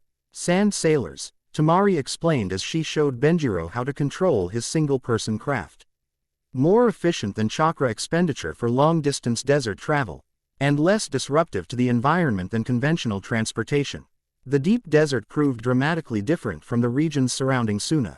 Here, massive dunes rose like mountains, their shapes constantly shifting in the eternal wind. Mirages shimmered at the horizons, creating illusory landscapes that appeared and vanished with disorienting frequency. Most notably, chakra itself behaved differently, responding more directly to emotion and intent rather than precise control. The deep desert amplifies natural energy, Temari explained as they paused atop a particularly large dune. Sensor types often experience overload here if they haven't trained specifically for these conditions. Benjiro found his transformations affected as well. When he attempted a minor demonstration during their midday rest, the change propagated faster and more extensively than intended, nearly resulting in complete transformation before he regained control. It's like the barriers between my human and alien aspects are thinner here, he observed, reverting fully to normal form. Similar to how the dimensional boundaries themselves seem weaker in these regions. The desert has always been associated with transformation in our oldest legends, Temari noted. Perhaps not coincidentally. By late afternoon, the landscape changed subtly. The endless dunes gave way to more stable formations, and occasional rocky outcroppings broke the monotony of sand. In the distance, a single mountain rose improbably from the otherwise flat terrain, a perfect cone shape too regular to be natural. The Temple Mount, Temari identified, home to the Guardians of the Veil, a tribe that has maintained the site since before recorded history. As they approached, Benjiro discerned structures built into the mountainside, doors, windows, and terraces integrated so seamlessly with the natural rock that they became visible only at close range. No obvious path led to these entrances, yet as their group neared the base, figures appeared on several terraces, observing their approach. We are expected, Temari assured them as she signaled their group to halt at a respectful distance. But protocol must be observed. She advanced alone, performing an elaborate sequence of gestures that appeared to be a non-verbal greeting ritual. After several minutes, a single figure descended. From the mountain, an elderly woman wrapped in intricately patterned desert garb, her face weathered by sun and wind into deep lines of character. The woman approached without hesitation, her gaze immediately finding Benjiro among the group. When she spoke, her voice carried surprising strength despite her apparent age. "The Boundary Walker has arrived," she announced in accented but clear language. As the ancient texts foretold, Temari glanced at Benjiro with surprise before addressing the elder. "Honored Guardian, we seek permission to visit the sacred chamber according to our established agreement." The old woman nodded without taking her eyes from Benjiro. "The agreement is honored, but circumstances have changed. The seals stir for the first time in millennia. The catalyst awakens." She pointed directly at Benjiro. "Because of him. Because of what he carries between worlds." Benjiro felt the markings on his wrist warm in response to her words, the circular pattern glowing faintly beneath his sleeve. The Guardian noticed immediately. "The symbol of unity," she observed with evident satisfaction. "Show me." After a questioning glance at Temari, who nodded, Benjiro rolled back his sleeve to reveal the Omnitrix-like markings. The old woman stepped forward, examining them with keen interest. "Not as the texts described, yet unmistakable," she murmured. "The great wheel that binds realities together." She looked up, meeting his eyes directly. "You do not understand what you carry, Boundary Walker. It is not merely a weapon or tool as you believe, but a key." "A key to what?" Benjiro asked, unsettled by her certainty. "To the dimensional axis itself," she replied cryptically. "Follow me. The sacred chamber awaits, and time grows short." The Guardian led them up a hidden path that appeared only as they approached, steps materializing in the seemingly solid mountainside. The climb was steep but manageable, leading eventually to a broad terrace where Adidio. Null Guardians waited, men and women of various ages, all dressed in similar patterned garments that somehow blended perfectly with the desert landscape. "These are outsiders," one younger man protested as they arrived. "These are those foretold," the elder corrected firmly. "The Boundary Walker and his guides arrive as the seventh seal weakens." "Would you deny the ancient covenant?" The objection subsided, though several guardians continued to watch the newcomers with evident suspicion. They were led through a series of passages carved directly into the mountain, illuminated by crystal semal. AR to those in Suna's archives but cruder in formation. The temple predates modern chakra understanding by thousands of years, Temari explained quietly as they walked. Yet they developed crystal technology that still functions perfectly today. The passages eventually opened into a vast circular chamber at what appeared to be the mountain's center. The walls were covered in elaborate carvings and hieroglyphs depicting beings unlike any Benjiro recognized, some humanoid but with impossible anatomical features, others completely alien in form. Central to the chamber stood a raised dais suppo, RTING, a crystalline structure that resembled a miniature version of the temple mountain itself. The catalyst, the guardian announced as they entered. Ancient, when our ancestors first discovered this place. Dormant through countless generations. Until now, the crystalline structure pulsed with subtle energy, colors shifting within its transparent depths in patterns reminiscent of the Omnitrix's activation sequence from Ben's memories. It recognizes your presence, the old woman told Benjiro. As the texts foretold, when the Boundary Walker returns, bearing the symbol of unity transformed, the catalyst shall awaken to either seal or shatter the veils between worlds. I've never been here before, Benjiro objected. How could I be returning? Perhaps not in this form, she lied with the serenity of absolute conviction. But the symbol you bear has journeyed many times between realities. It chooses its bearer according to purposes beyond our understanding. Shikamaru, who had remained characteristically quiet throughout their journey, finally spoke. These carvings, he observed, examining the wall nearest him. They're showing some kind of conflict between different types of beings. The Great Convergence War, the Guardian confirmed. When the boundaries between realities thinned dangerously, allowing beings from many worlds to enter ours. Some came as conquerors, others as refugees. The conflict nearly destroyed all participating realities until the first Guardians used the catalyst to restore the dimensional boundaries. She gestured toward a section of carvings that depicted a central figure holding what appeared to be a disc-shaped object emitting rays of light toward 7 different points. The symbol of unity was created then, to maintain the healing of reality's fabric. It has taken many forms throughout time, but its purpose remains constant, to preserve the balance between separation and connection of worlds. The Omnitrix, Benjiro murmured, recognition dawning. Azimuth created it as a tool for understanding between species, a way to walk in another's form. His voice trailed off as new understanding formed. But that was just its purpose in that reality.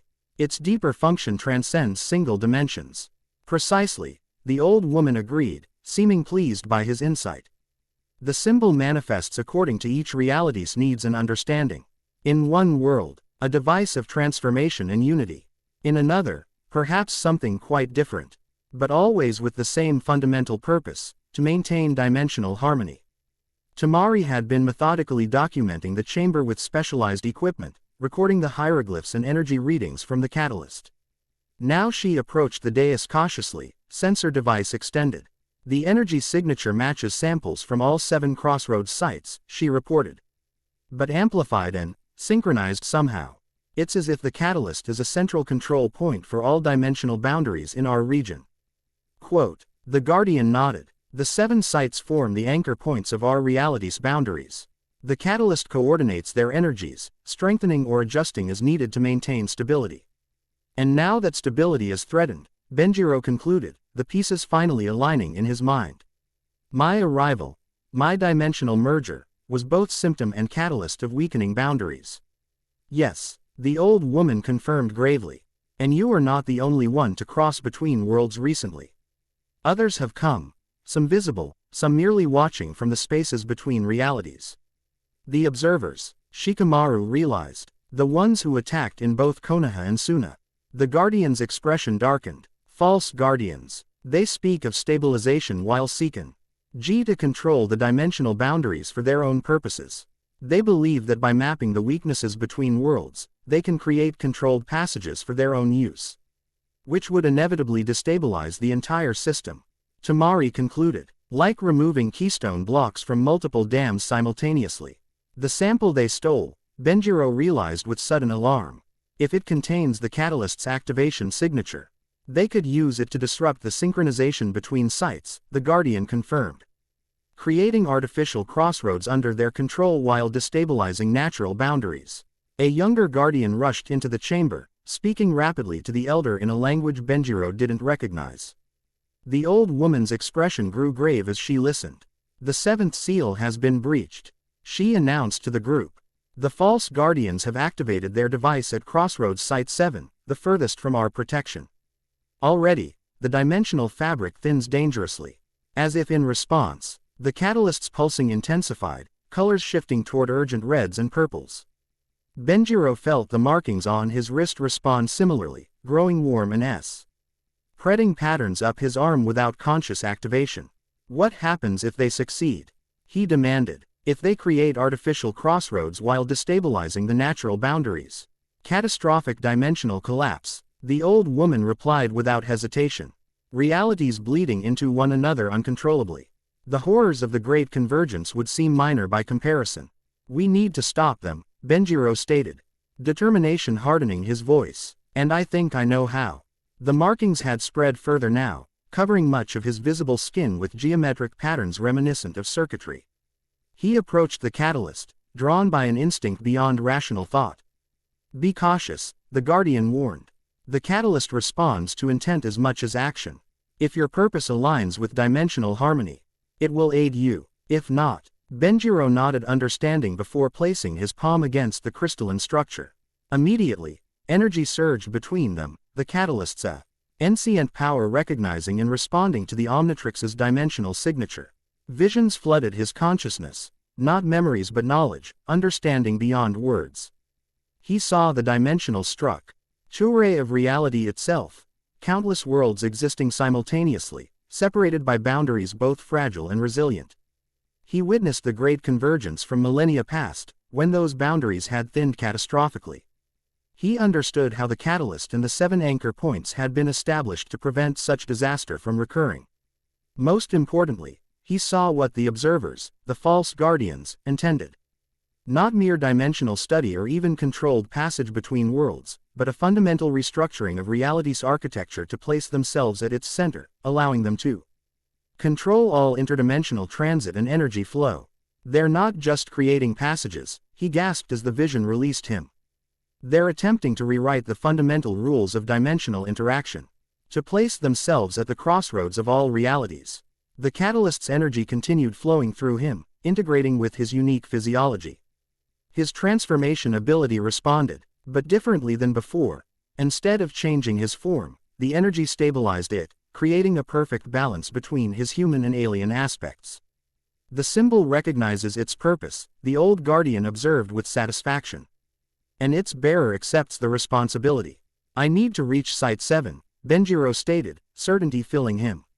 Immediately, the catalyst has shown me how to counter their device. But only at the site itself. Impossible, Temari objected. It's 2 days' journey from here, even with sand sailors. The Guardian smiled for the first time since their arrival. Not for one who walks between boundaries. She gestured to a smaller crystalline formation at the chamber's edge. The ancients created passages between all 7 sites for emergencies. Long dormant, but perhaps. She turned to Benjiro expectantly. He understood immediately, approaching the smaller crystal with his transformed awareness. The knowledge imparted by the catalyst guided him as he placed both hands on the formation, channeling energy through the Omnitrix markings. The crystal responded instantly, illuminating with brilliant blue-green light. A doorway formed in the air beside it, not an opening in physical space but a tear in reality itself, through which could be seen a different location entirely. The passage to Site 7 is opened, the Guardian announced. But beware, such direct traversal of dimensional boundaries carries risk, especially with the current instability. I have to try, Benjiro responded, turning to Temari and Shikamaru. You should remain here. This type of travel might be dangerous for those without dimensional protection. Shikamaru sighed heavily. Troublesome as usual, but I'm coming anyway. Lady Tsunade would have my head if I let you face interdimensional threats alone. As would my brother, Temari added firmly.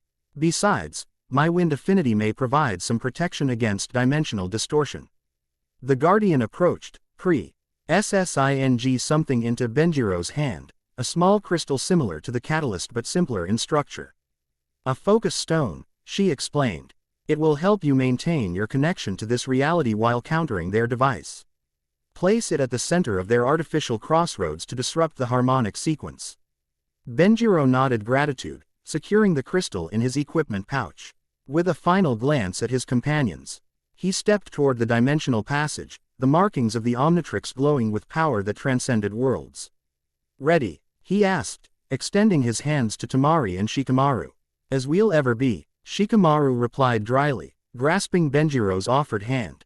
Temari took his other hand, her expression resolute. "Let's save reality, then." Again. Together, they stepped out the portal into swirling dimensional energy, boundaries between worlds thin around them as they traveled between the anchor points of reality itself.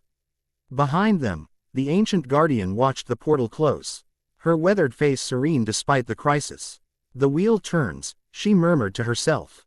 "As it always has, as it always must." Deep in the mountain, the catalyst continued to pulse with ancient power, its rhythms aligning with distant anchor points as the battle for reality's stability began in earnest. Chapter 2 End Chapter 3, Kindred Energies. Dimensional travel, Benjiro discovered, defied coherent description. Unlike teleportation jutsu that simply relocated one's physical form, passing through the ancient portal meant temporarily existing outside reality itself. Colors had tastes, sounds became tangible, time stretched and compressed simultaneously. The only constants were Temari and Shikamaru's hands gripping his own and the steady pulse of the Omnitrix energy flowing through his body, anchoring him to physical existence.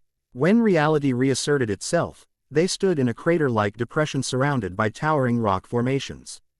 Crystalline structures similar to the catalyst, though smaller and partially buried, jutted from the ground at geometrically precise intervals. Dawn light bathed the scene in amber hues, suggesting they had traveled not just space but time as well, arriving hours before they had departed. Temari recovered first, years of combat training overriding the disorientation. Site 7, she confirmed, recognizing the location from research records. Extreme northwestern border of Wind Country. Shikamaru doubled over, breathing heavily. "Never doing that again," he managed between gasps. "Felt like my mind was being unfolded like origami." Benjiro conducted a quick self-assessment. The Omnitrix markings had receded slightly but remained visible across his forearms, pulsing with faint energy. The knowledge imparted by the catalyst lingered in his consciousness, not as discrete memories but as intuitive understanding of dimensional mechanics. "The false guardians were here recently," he stated, sensing residual energy patterns. "But they've moved to another position nearby.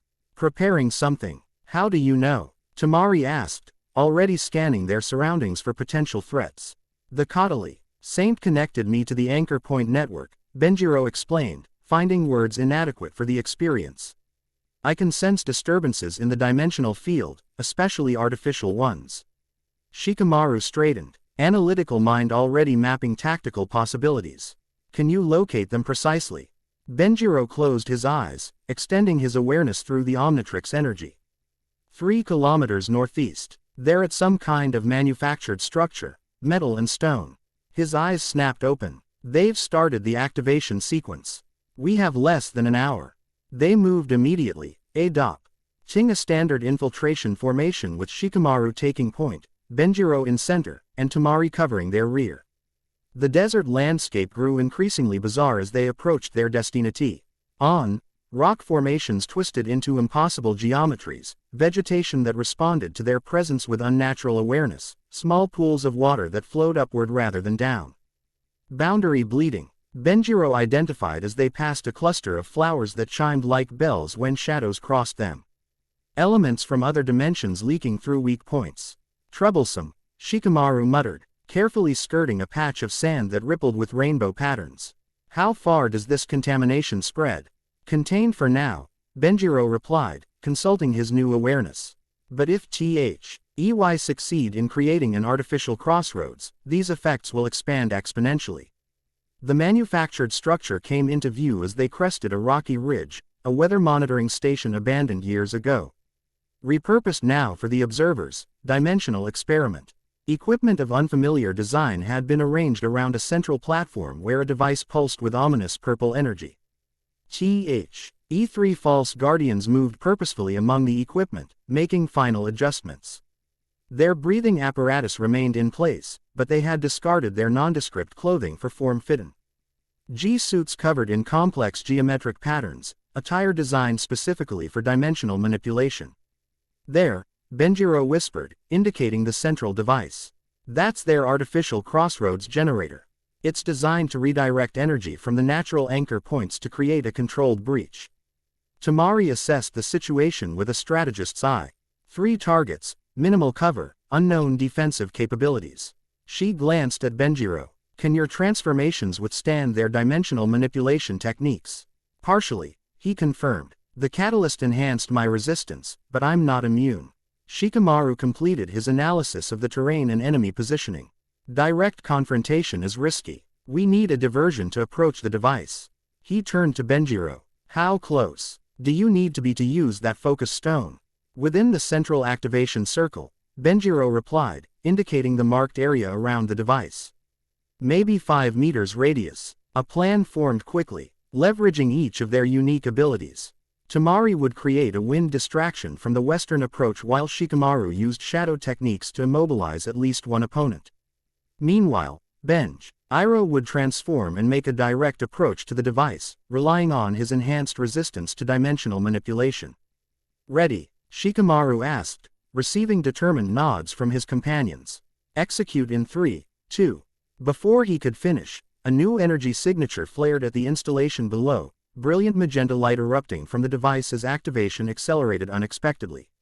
They've detected us, Benjiro realized. They're rushing the process. No time remained for the planned approach. Benjiro activated his transformation, drawing on forearm strength combined with XLR8's speed. His body responded instantly, the catalyst's enhancement allowing smoother integration between alien physiologies than ever before. Go, he shouted, launching into motion. Temari unleashed a massive wind technique, her fan generating cutting gales that tore through the installation. Equipment toppled and smaller components shattered, but the central device remained protected by a shimmering field of distorted space. Shikamaru's shadow extended with unnatural speed, splitting into multiple tendrils that sought the observers. 2 evaded the attack, but the largest of them was momentarily caught. His movements slowing as the shadow binding technique took partial effect. Benjiro raced toward the central platform, dodging spatial distortions that bloomed like deadly flowers in his path. The female observer noticed his approach, generating the reality warping mist that had proven so effective in previous encounters. This time, however, Benjiro's enhanced transformation provided greater resistance, allowing him to push through areas of distorted space that would have completely incapacitated normal shinobi. He reached the outer edge of the activation circle just as the device entered its final sequence. Crystal components rotating with increasing speed as purple energy coalesced above it. The leader of the observers stood at the controls, fingers dancing across interfaces of light that responded to his commands. Too late, merger subject, the masked figure called without looking up. The harmonic realignment has begun. Soon, we control all passages between dimensions. Benjiro reached for the focus stone in his pouch, only to find his arm suddenly immobilized, caught in a localized field of frozen time generated by the female observer. He struggled against the effect, his transformation providing some resistance but not enough to break free completely. Your dimensional hybrid nature is fascinating, she commented, approaching cautiously. A merger of consciousness and genetic material from multiple realities. We could learn much from studying you. Not interested in being your lab rat, Benjiro grunted, channeling more energy into his transformation. The time freeze effect weakened slightly, allowing minimal movement. Below the platform, Temari had engaged the largest observer in close combat, her fan supplemented with wind chakra enhanced kunai that partially penetrated his dimensional defenses. Shikamaru coordinated with her, using shadow techniques to limit the opponent's movement options while staying beyond range of the spatial distortion effects. The central device reached critical energy levels, the purple glow intensifying as reality itself began to warp around it. The leader completed a final sequence of commands, stepping back with evident satisfaction. Breach imminent, he announced. Primary reconfiguration in 15 seconds. Desperation fueled Benjiro's efforts, drawing deeply on the catalyst's energy flowing through his omnitrix markings. He attempted something unprecedented, a full transformation rather than the partial hybridizations he had mastered. His body responded, complete metamorphosis cascading through. His cellular structure as Diamond Head's crystalline form manifested entirely. The crystalline physiology proved more resistant to dimensional manipulation, allowing him to shatter the time freeze effect. With newfound freedom, he launched crystal shards at the device's exposed control interface, disrupting the command sequence. Interference detected, the leader snarled, redirecting energy to counter Benjiro's attack. Stabilize the harmonic convergence. Too late. The disruption had created fluctuations in the artificial crossroads formation. Instead of a controlled breach, the Devik generated wild energy pulses that tore randomly at dimensional boundaries. Containment failing, the female observer reported urgently. Field collapse imminent. The leader abandoned the controls, activating some kind of personal shield as the device's energy output became increasingly erratic. Emergency translocation. Abort sequence. Benjiro seized the momentary confusion to close the final distance. Reaching the central platform, he slammed the focus stone directly into the device's core, where the Guardian had instructed. The crystalline fragment recognized its larger counterpart's energy signature, establishing a counter-resonance that disrupted the artificial harmonics. The effect was immediate and violent. Energy exploded outward as the device's carefully calculated sequences collapsed. Reality itself seemed to scream in protest, the conflicting energies creating a catastrophic reaction that tore open multiple small breaches in dimensional boundaries. Take cover, Benjiro shouted to his companions, generating a crystalline shield around himself as the device imploded. The explosion wasn't conventional. Instead of heat and concussive force, it released waves of dimensional energy that warped everything they touched. Equipment melted into impossible shapes, air solidified in geometric patterns before shattering, and the very ground beneath them rippled like water. When the chaos subsided moments later, the three observers had vanished, emergency translocation carrying them away from the disaster their experiment had created. But they left something worse behind. Where the device had stood, reality had torn completely. A jagged breach hung in midair, a window between dimensions that pulsed with unstable energy. Through it, shapes moved with disturbing pure purposefulness, entities from another reality sensing the weakness in the barrier. We need to close that breach, Benjiro stated, reverting to human form as the transformation's energy expenditure caught up with him. The focus stone disrupted their device but couldn't fully counteract the breach once it began forming. Temari and Shikamaru rejoined him at the platform's edge, both showing signs of battle but without serious injury. How do we close an interdimensional hole? Shikamaru demanded, eyeing the breach warily as the shapes beyond grew more distinct.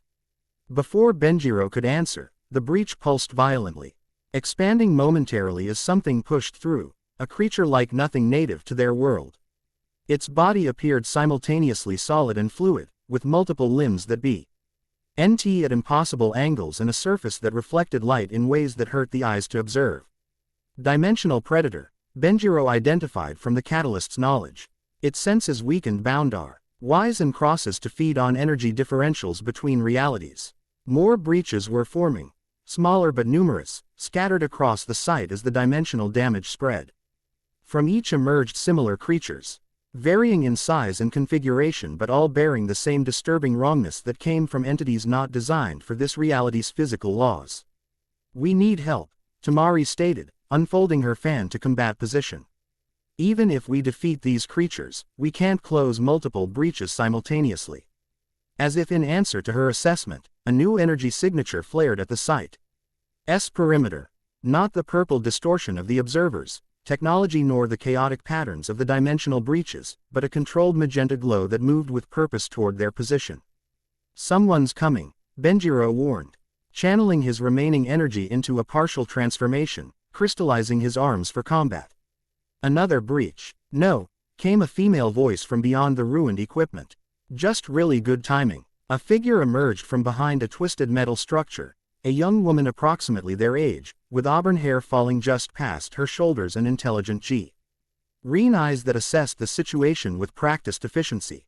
She wore attire unlike standard shinobi gear, a blue tunic over dark leggings, adorned with symbols Benjiro didn't recognize, and fingerless gloves that glowed with the same magenta energy he had sensed.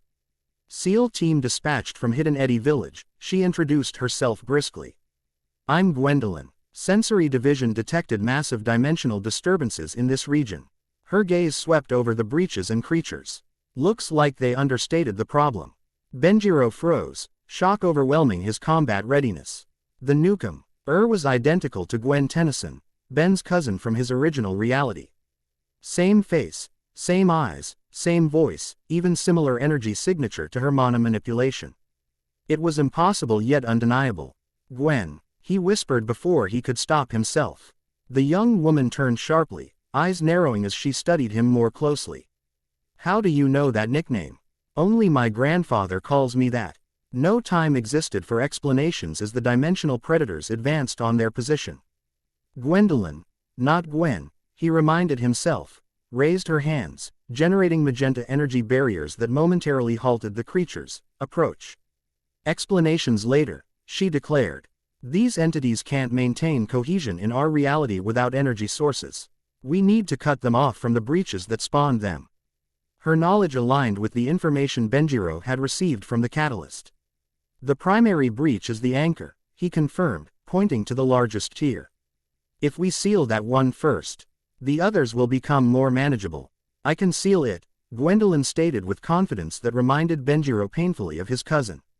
But I'll need protection while I work. The ritual takes approximately 3 minutes of uninterrupted focus. Temari immediately took command of their defense. Shikamaru, use shadow binding to restrict their movement. I'll provide distance attacks. Benjiro, you have the best resistance to these things. Take point and keep them off our sealing specialist. The battle that followed tested them to their limits. The dimensional predators moved unpredictably, sometimes phasing partially through solid matter or altering their physical properties mid-attack. Conventional jutsu proved only partially effective, with the creatures showing varying vulnerabilities to different chakra natures. Benjiro discovered that his transformations were uniquely suited to combating the entities. By cycling through different alien physiologies, he could adapt to each creature's particular weaknesses. Heat Blast's thermal generation disrupted the cold-based predators, while Ripjaw's aquatic adaptations proved effective against those with desiccation abilities. Shikamaru demonstrated why he was considered a tactical genius despite his laziness. Rather than attempting to bind the creatures directly with his shadow techniques, he manipulated the environment, creating shadow zones that the light-sensitive predators avoided and channeling them into Temari's devastating wind attacks. Temari herself fought with the precision expected of a Jonin of her caliber.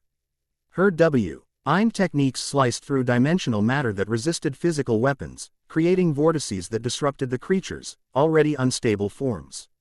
When smaller predators breached their perimeter, she switched seamlessly to close-quarter combat with a battle fan edged in chakra-conducting metal. At the center of their defensive formation, Gwendolyn performed a sealing ritual unlike any standard shinobi technique. Her magenta energy formed complex geometric patterns in the air, symbols flowing and connecting in three-dimensional arrays that somehow corresponded to the breach's chaotic structure. She chanted in a language Benjiro didn't recognize but felt he should understand, each syllable precisely timed to the pulsing of the dimensional tier. Almost there, she called as the Magen. Ta pattern began contracting around the breach. Maintain perimeter. A larger predator, easily twice the size of the others, emerged suddenly from the primary breach, sensing the imminent closure. It moved with frightening intelligence, targeting Gwendolyn directly rather than engaging the defenders. Benjiro intercepted it, transforming into a hybrid of forearm strength and Diamond Head's durability. The collision was like striking liquid concrete, the creature partially yielding before reforming around his crystalline limbs, attempting to absorb or disintegrate them. Finish the seal, he shouted to Gwendolyn, struggling against the predator's grip. I can't hold it long. The sealing ritual reached its culmination, magenta energy constricting around the breach like a purse string drawing closed. Gwendolyn's chanting reached crescendo, final syllables delivered with commanding force as she brought her hands together in a complex final seal. The primary breach collapsed with a ND-like reality itself exhaling in relief. The backlash severed the dimensional predators' connection to their native realm, their forms immediately destabilizing without their energy source. The Chure grappling with Benjiro dissolved into component particles that dispersed harmlessly into the atmosphere. Primary breach sealed, Gwendolyn announced, already turning her attention to the smaller tiers. Secondary breaches will close naturally now that the anchor point is stabilized, but we should accelerate the process before more entities cross over. For the next hour, they systematic all. Why closed the remaining dimensional tiers, Gwendolyn teaching them simplified versions of her sealing techniques that even non-specialists could perform on the smaller breaches. Throughout the process, Benjiro found himself repeatedly distracted by her presence, the familiar mannerisms, expressions, and problem-solving approach so identical to his cousin's that it physically ached. When the final B reach sealed with a soft pop of displaced air, exhaustion claimed them all. They gathered amid the ruins of the weather station, taking stock of injuries and remaining resources. Your sealing techniques, Temari addressed Gwendolyn. Professional curiosity overcoming fatigue. They're not standard hidden eddy methods. The energy signature is different. Gwendolyn nodded, accepting a water canteen from Shikamaru. My clan specializes in dimensional boundary work, she explained after drinking deeply. We've maintained separate traditions from mainstream fuinjutsu for generations. She turned her attention to Benjiro, studying him with renewed intensity now that the immediate crisis had passed. Which brings me to you. Your energy signature is unusual. And you recognized me, or thought you did. The moment of truth had arrived sooner than Benjiro expected. He exchanged glances with his companions, receiving subtle nods of permission. It's complicated, he began, a phrase becoming all too familiar. I experienced a dimensional merger recently, consciousness and abilities from an alternate reality integrating with this one. A dimensional walker, Gwendolyn identified immediately, surprising them with her ready acceptance of the concept. That explains the dual energy pattern. Your chakra network shows clear signs of integration with something non-native to our reality. You can see chakra networks? Benjiro asked, startled. She gestured to her eyes. Another clan specialization, not as precise as the Byakugan, but specifically attuned to dimensional energy patterns. Her expression grew more serious. In my alternate reality counterpart. That's why you called me Gwen, isn't it? You knew that version of me. The perceptiveness was so characteristic of Gwen that Benjiro almost smiled despite the gravity of the situation. Yes, Gwen Tennyson is my cousin in that reality. You're identical to her in almost every way, including your energy manipulation abilities. Rather than skepticism, Gwendolyn's expression reflected scientific curiosity. Fascinating. Parallel evolutionary development across dimensional boundaries, maintaining consistent genetic expression despite environmental differences. She leaned forward, excitement overcoming professional detachment. What was she like? What was her relationship to your alternate self? Did she have the same abilities I do? The barrage of questions was so familiar that Benjiro laughed despite himself. Exactly like that, insatiably curious, scary smart, and always 3 steps ahead of everyone else. Shikamaru cleared his throat. As interesting as this interdimensional family reunion is, we should report back to Suna. The cage will need to know about these developments. Agreed, Temari said, rising to her feet. The dimensional breaches are closed, but the false guardians escaped with whatever data they collected. They'll try again elsewhere. Gwendolyn gathered her equipment with practiced efficiency. I should return to my team. They're investigating another anomaly site approximately 30 kilometers south of here. Wait, Benjiro interjected, surprising himself with his urgency. We could use your expertise. The false guardians are targeting all 7 anchor points in a coordinated attempt to control interdimensional transit. Your knowledge of sealing techniques could be crucial in countering their efforts.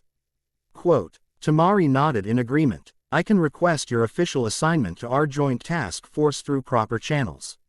Your village maintains strong ties with both Suna and Konoha.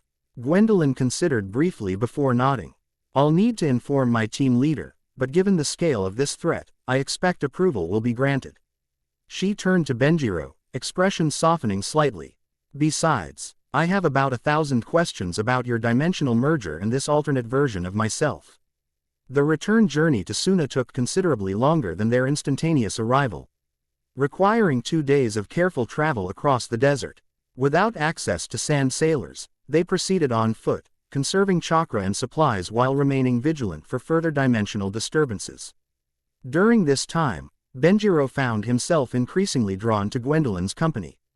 Beyond the obvious connection to his cousin, her intelligence and specialized knowledge filled gaps in his understanding of the dimensional crisis.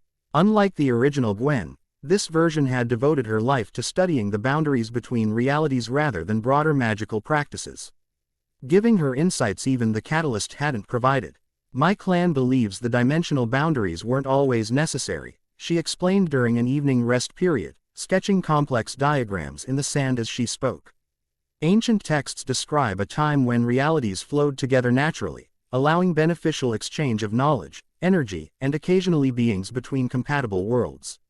What changed? Benjiro asked, fascinated by this perspective. According to our records, a cataclysmic event approximately 10,000 years ago, what we call the sundering, forced separation of realities that had previously existed in harmony. Her fingers traced connecting lines between points in her diagram. The dimensional crossroads were created as controlled junction points, allowing limited interaction while preventing wholesale merging of incompatible worlds. Temari, who had been listening while preparing their meal, joined the conversation. That aligns with Na's historical records about the Great Convergence War. The ancient guardians created the catalyst and anchor points to restore boundaries after a devastating conflict between beings from different realities. Different perspectives on the same historical event, Gwendolyn nodded. My clan's archives suggest the separation wasn't universally supported. Some believed complete isolation between worlds would ultimately lead to stagnation and eventual collapse of all realities. And the false guardians? Shikamaru inquired, breaking his typical silence during theoretical discussions. Where do they fit in this historical context? Gwendolyn's expression darkened. If my suspicions are correct, they're descendants of those who opposed the separation, an organization that has waited millennia for an opportunity to re-establish connections between worlds, but not for benevolent exchange as originally intended. Their approach suggests they seek control over interdimensional transit points. Dimensional toll collectors, Benjiro summarized grimly, positioning themselves as gatekeepers between all realities. Precisely, Gwendolyn confirmed, and with your arrival, a successful merge between consciousnesses from different dimensions. They've found evidence that the boundaries are naturally thinning. The timing is suspect. The implication hung in the desert air between them. Was Benjiro's merger a random accident, or part of some larger pattern in the weakening dimensional structure? Had the Omnitrix somehow been drawn to this reality specifically because of its connection to the ancient system of dimensional boundaries? Their arrival in Sunagakure the following evening triggered immediate high-level security protocols. Gaara received their report personally, his typical impassive expression showing subtle signs of concern as they described the dimensional breaches and predator entities. This confirms our worst assumptions, he stated after they finished. The Alci Guardians aren't merely studying dimensional boundaries, they're actively attempting to manipulate them regardless of consequences.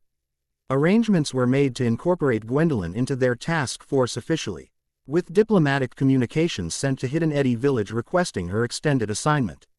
Meanwhile, security was enhanced at all known anchor point locations within Wind Country's borders. Later that evening, Benjiro found himself unable to sleep despite physical exhaustion. His mind kept returning to Gwendolyn's presence, the comfort of familiarity alongside the strangeness of her being simultaneously Gwen and not Gwen. After tossing restlessly for an hour, he gave up on sleep and made his way to one of the administrative building's rooftop gardens, seeking fresh air and solitude. He found neither. Hinata Hyuga stood at the garden's edge, moonlight illuminating her profile as she gazed across the sleeping village. Hinata, he called softly, surprise and unexpected joy mingling in his voice. She turned, pale eyes finding him instantly. Benjiro, she acknowledged with a gentle smile. I arrived with the reinforcement team from Konoha this afternoon. Lady T. Sunade sent us as soon as Suna reported the dimensional breach. Without conscious thought, he moved toward her, the connection they'd established in Konoha reasserting itself naturally. I didn't know you were here. It's really good to see you. Her smile widened slightly, a faint blush coloring her cheeks in the moonlight. You too. Your message about what happened at Site 7 sounded quite serious. That's putting it mildly, he admitted, joining her at the railing. We barely managed to prevent a full-scale dimensional incursion. If Gwendolyn hadn't arrived when she did. Gwendolyn. Hinata inquired, something unreadable flickering across her expression. A sealing specialist from Hidden Eddy Village, Benjiro explained, suddenly feeling awkward without understanding why. Quote, she was investigating the dimensional disturbances independently and arrived just in time to help us close the breaches. Hinata nodded, attention returning to the village vista. I met her during the briefing. She seems very knowledgeable about dimensional boundaries. She is, Benjiro confirmed. And, he hesitated, unsure how to explain the complexity of Gwendolyn's connection to his past life. She resembles someone important to you, Hinata finished for him, perceptive as always. From your original reality, I could see your reaction to her during the meeting. The observation wasn't accusatory, merely factual. But Benjiro felt compelled to clarify. She's identical to my cousin Gwen from Ben's life. Same appearance, similar abilities, even similar personality traits. It's disorienting. I can imagine, Hinata said softly. Finding a connection to your previous life must be both comforting and painful. Her empathy struck him deeply. While Temari and Shikamaru had accepted his dimensional merger as fact, and Gwendolyn viewed it with scientific fascination, only Hinata seemed to truly understand the emotional complexity of his situation. How was your mission? He asked, wanting to shift the conversation away from himself. The one Lady Tsunade assigned after I left Konoha. Successful, she replied. We tracked dimensional energy fluctuations around the village perimeter and discovered something interesting. She turned to face him fully. The disturbances follow a pattern similar to the Byakugan's chakra perception network, as though the dimensional boundaries themselves have tenketsu points where energy flows can be disrupted or enhanced. That's brilliant, Benjiro breathed, immediately recognizing the significance. If dimensional boundaries have something like a chakra network, techniques similar to Gentle Fist might affect them directly. Hinata nodded, a hint of pride in her expression. I've been developing a modified form of Gentle Phi Saint specifically for interacting with dimensional energy. It's experimental, but initial tests show promise. Their conversation continued into the night, technical discussions of dimensional mechanics gradually giving way to more personal exchanges. Hinata shared stories of her team's activities during his absence, while Benjiro described the desert journey and encounter with the Guardian tribe. The connection between them deepened with each shared experience, comfortable silences interspersed with meaningful conversation. Dawn found them still talking, having moved to a small pavilion when desert night chill settled over the garden. As the first rays of sunlight painted Suna's sandstone buildings in golden hues, Benjiro realized with surprise how natural their extended conversation had felt. Hours passed like minutes in Hinata's company. We should probably get some rest, Hinata suggested as village life began stirring below. The strategy meeting is scheduled for midday. Benjiro nodded agreement, though reluctant to end their time together. Thank you for listening. It helps more than I can express, having someone who understands all of this. He gestured vaguely, encompassing his dimensional situation, the current crisis, and the emotional complexity underlying both. Hinata's smile held warmth that banished the last of the desert night's chill. That's what friends do, she replied, though something in her expression suggested the word friends might not fully encompass her sentiment. The strategy meeting brought together their expanded team, Benjiro, Hinata, Temari, Shikamaru, and Gwendolyn, along with Suna's intelligence specialists and representatives from Konoha's reinforcement squad. Gaara presided, his sand gourd resting beside his chair as a silent reminder of the power he commanded.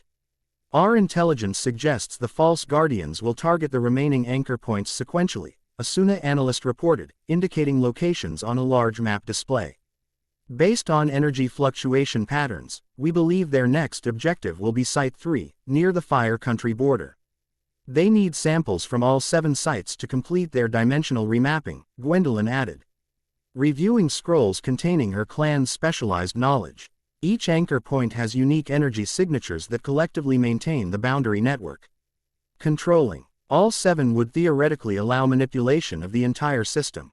Gaara turned to Benjiro. Your connection to the catalyst provided insight into their methods. Has the knowledge revealed any vulnerabilities in their approach? All eyes turned to Benjiro, who considered carefully before responding. Their technology relies on harmonic resonance between dimensional frequencies. If we can Disrupt that resonance at the moment they attempt to extract samples, it could render their collected data useless. My modified gentle fist techniques could potentially accomplish that, Hinata suggested. By striking dimensional tenketsu points with precisely calibrated chakra pulses. Combined with my sealing methods, Gwendolyn added, building on the concept. We could create a comprehensive, defensive strategy. Hinata disrupts their extraction process while I seal any breaches they manage to create. Temari assessed the tactical implications. We'd need to anticipate their next target accurately and position our forces accordingly. Split teams to cover multiple potential sites simultaneously. The planning continued with increasing detail, assignments distributed according to specialized capabilities. Benjiro found himself designated as primary response coordinator due to his unique ability to sense dimensional disturbances through the Omnitrix connection. He would travel between position teams, responding wherever the false guardians appeared. As the meeting concluded, Gaara made a final announcement. Given the interdimensional nature of this threat, I've requested the 5-Cage Summit convene an emergency session. Representatives from all major villages must be informed about potential dangers to our shared reality. The declaration underscored the gravity of the IR situation. The 5-Cage rarely convened outside scheduled summits except in cases of existential threats to the shinobi world order. Implementation of their defensive strategy began immediately. EAMS deployed to each remaining anchor point, equipped with specialized sealing tools developed by Suna's research division with Gwendolyn's guidance. Communication networks were established using Oha's fastest messenger birds and Suna's chakra-enhanced desert hawks. Benjiro found himself in the unusual position of strategic authority, his dual consciousness providing perspectives neither Ben nor Benjiro would have possessed independently.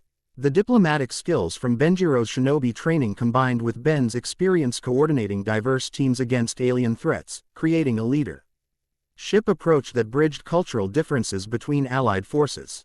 3 days passed in heightened vigilance, regular patrols monitoring anchor points while intelligence networks sought any sign of the false guardians. Benjiro divided his time between coordination duties and training with both Hinata and Gwendolyn, each relationship developing along distinct but equally meaningful paths.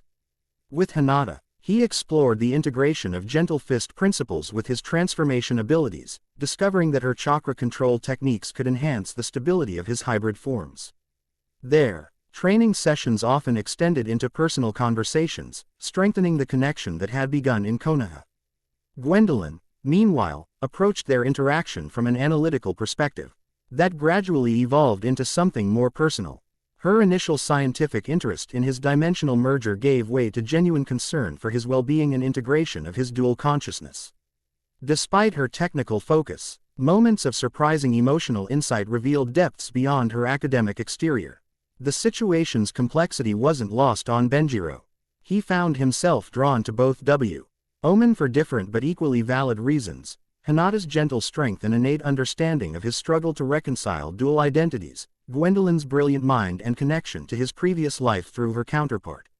Neither relationship felt more legitimate than the other, creating internal conflict he had no framework to resolve.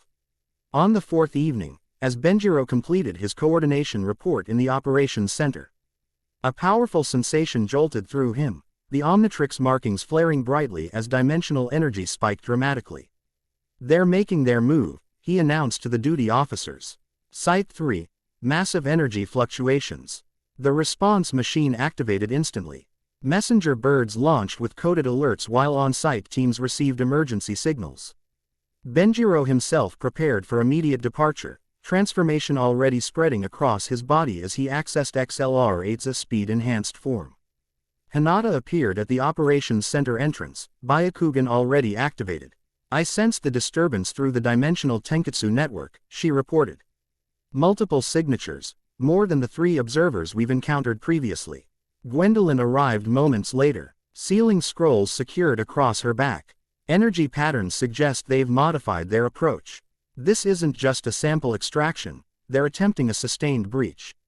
No time remained for extended planning. The response team, Benjiro, Hinata, Gwendolyn, and a squad of specialized Suna operatives, departed immediately, racing toward the border region where Site 3 was located. Temari and Shikamaru, having been positioned closer to the site on patrol, would arrive first to assess and engage if necessary. The journey took hours even at maximum sustainable speed, tension mounting with each report from forward scouts. The false guardians had indeed appeared at Site 3 with enhanced equipment and additional personnel, at least 7 operatives working in coordinated patterns around a central device significantly larger than the one destroyed at Site 7. They arrived to find battle already engaged. Temari and Shikamaru had coordinated with the site's defensive team to disrupt the extraction process, but the false guardians had come prepared. Spatial distortion fields protected their equipment while dimensional manipulators countered conventional attack techniques. Most alarmingly, a breach had already formed, smaller than the catastrophic tear at Site 7 but steadily expanding as their device harvested energy from the anchor point. Unlike the previous encounter, this breach appeared controlled, its boundaries stabilized by technology surrounding the perimeter. "They've learned from their failure," Gwendolyn observed as they assessed the situation from a ridge overlooking the site. "This isn't just extraction, they're creating a permanent dimensional doorway." Benjiro's enhanced senses detected energy patterns beyond the breach, massive concentrations gathering just beyond the dimensional barrier, waiting. "Something's coming through," he warned. "Something big." Hinata confirmed his assessment, her Byakugan perceiving the dimensional Tenketsu network straining around the breach. The boundary structure is being systematically weakened from both sides. Whatever's beyond is helping them create the opening. Their strategy required adjustment for these unexpected developments. The Suna squad would engage the additional operatives while Temari and Shikamaru continued disrupting the extraction equipment. Meanwhile, Benjiro, Hinata, and Gwendolyn would focus on the breach itself and whatever might emerge from it. The battle erupted across multiple fronts simultaneously. The false guardians had clearly anticipated opposition, deploying countermeasures specifically designed for shinobi combat techniques. Spatial distortion fields neutralized physical attacks, while specialized damping technology disrupted chakra formation for ninjutsu. Benjiro discovered their preparations had limits, however. His transformations still functioned effectively, particularly when he accessed alien physiologies with properties outside normal shinobi experience. By combining Heat Blast's thermal generation with Diamond Head's crystalline structures, he created attack patterns the dimensional damping fields couldn't properly process. Hinata proved equally adaptable. Rather than targeting the operatives directly with Gentle Fist, she identified and struck the dimensional Tenketsu points surrounding their equipment. Each precisely calibrated strike disrupted the harmonic frequencies their technology relied upon, creating cascading failures throughout their systems. Gwendolyn coordinated with both approaches, her sealing Tekken IQs providing containment whenever the false guardians attempted to redirect energy flows. Her magenta barriers demonstrated surprising resilience against dimensional manipulation, suggesting her CL.'s methods derived from similar fundamental principles. "The breach is destabilizing," she called over the combat noise, monitoring energy fluctuations with specialized equipment. "But not collapsing. Something's still maintaining it from the other side." As if in response to her assessment, the breach pulsed violently, expanding to twice its previous size. A massive tentacle emerged, iridescent and semi-translucent, its surface rippling with patterns that resembled circuitry. More followed in rapid succession, each appendage larger than a full-grown man. Benjiro felt ice form in his veins as recognition dawned. The appendages, the energy signature, the methodical probing movements, all painfully familiar from Ben's memories. "Vilgax," he whispered, name emerging unbidden from his past life. The tentacles preceded a massive form that pushed through the dimensional opening, a towering humanoid figure combining elements of Vilgax's appearance with unfamiliar components that seemed adapted to the shinobi world's energy systems. Armor plates integrated with what appeared to be chakra conductors, while his characteristic breathing apparatus had been modified to process this reality's atmosphere more efficiently. Most disturbing were his eyes, still the same red Benjiro remembered from Ben's final battle, but now containing the concentric ripple pattern of the legendary Rinnegan. "Tennyson." The dimensional hybrid rumbled, voice grating like stone on metal. "Did you believe death would free you from our conflict? The Omnitrix's energy signature transcends realities, as do I." "Impossible," Benjiro breathed, Transformative energy faltering momentarily from shock. You died in our reality. Vilgax's laugh held no humor.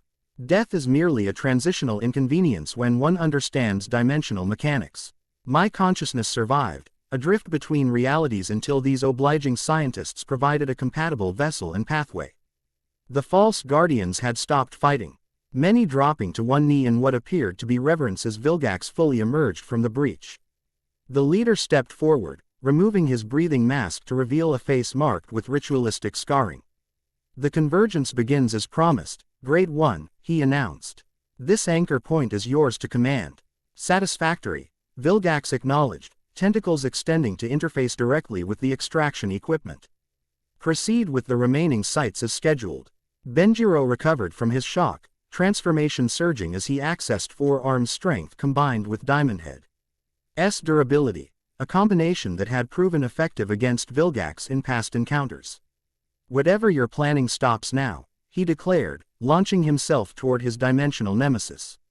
The collision was catastrophic. Vilgax's enhanced form demonstrated power beyond their previous encounters, tentacles hardening instantly to block Benjiro's crystalline fists while counter-attacking with devastating precision.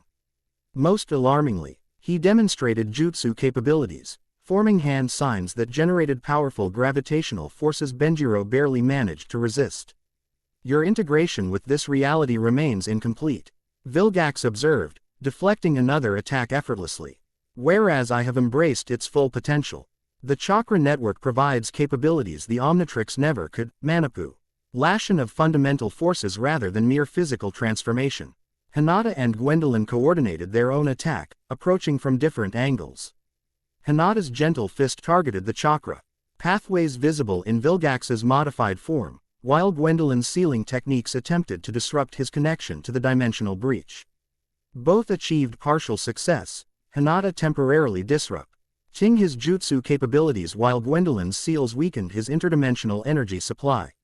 The advantage proved momentary, however, as Vilgax adapted with disturbing speed, rerouting chakra pathways and establishing secondary connections to the breach. Fascinating, he commented, tentacles lashing out to repel both women. This reality's combat techniques have elegant efficiency. I will enjoy mastering all of them once the convergence is complete. What convergence? Benjiro demanded, maintaining distance while assessing options. What are you planning? The restoration of natural order, Vilgax replied, as though explaining something obvious. Dimensional boundaries are artificial constructs, Tennyson, imposed by beings who feared true power. The false guardians understand this truth and have worked for millennia to undo that mistake. He gestured toward the breach, which continued to expand steadily. Each anchor point we control weakens the entire boundary network. When all 7 are synchronized under our direction, the walls between realities will dissolve. All dimensions will converge as they were originally intended, with those who understand the process positioned to guide the new unified reality. The megalomaniacal scale of the plan was breathtaking. Not merely traveling between dimensions or creating controlled passages, but completely eliminating the boundaries between all realities, countless worlds suddenly occupying the same space, laws of physics from incompatible universes colliding catastrophically. You'd destroy everything, Benjiro realized. Most realities can't exist alongside others, their fundamental laws are incompatible. The convergence would tear them all apart. Weak realities will indeed collapse, Vilgax acknowledged without concern. Strong ones will adapt and integrate. A necessary purification process. The battle resumed with renewed urgency, Benjiro coordinating with Hinata and Gwendolyn to target Vilgax's connection to the breach. If they could sever his dimensional link, his power would presumably diminish to manageable levels. Meanwhile, the broader conflict continued around them. Temari and Shikamaru led the combined Suna and Konoha forces against the false guardians, gradually gaining ground as coordination improved between their diverse fighting styles. The extraction equipment suffered increasing damage, its harmonic resonance destabilizing as Hinata's dimensional tenketsu strikes took effect. Vilgax recognized the strategic shift, tentacles suddenly retracting as he performed a complex sequence of hand signs. Enough evaluation. Dimensional style. Reality anchor technique. The jutsu's effect was immediate and devastating. Reality itself seemed to congeal around them, movement becoming labo red as though they struggled through invisible gel. Benjiro's transformation flickered, the alien physiologies destabilizing under the technique's influence. A combination of this reality's chakra manipulation and my original dimensional technologies, Vilgax explained, moving normally through the affected space. Your primitive understanding of dimensional mechanics cannot counter it. He approached Benjiro methodically, tentacles extending to restrain his weakened form. The Omnitrix energy within you remains valuable, even in this diluted state. I will extract it to enhance the convergence process. The situation appeared dire until Hinata, demonstrating extraordinary chakra control, managed to adapt her gentle fist technique to the altered dimensional properties. Her strike target, not Vilgax directly but the structure of his reality anchoring jutsu itself, identifying and disrupting the dimensional tenketsu points that maintained it. The technique fractured, reality snapping back to normal parameters with whiplash intensity. Vilgax staggered momentarily, surprise evident in his expression as he reassessed the Hyuga heiress with new respect. The eye bloodline, he identified. It perceives dimensional structures ordinary senses cannot detect. Useful. Gwendolyn seized the opportunity, unleashing her most powerful sealing technique. Magenta energy formed a cage-like structure around Vilgax. Symbols representing dimensional constraints binding his form temporarily.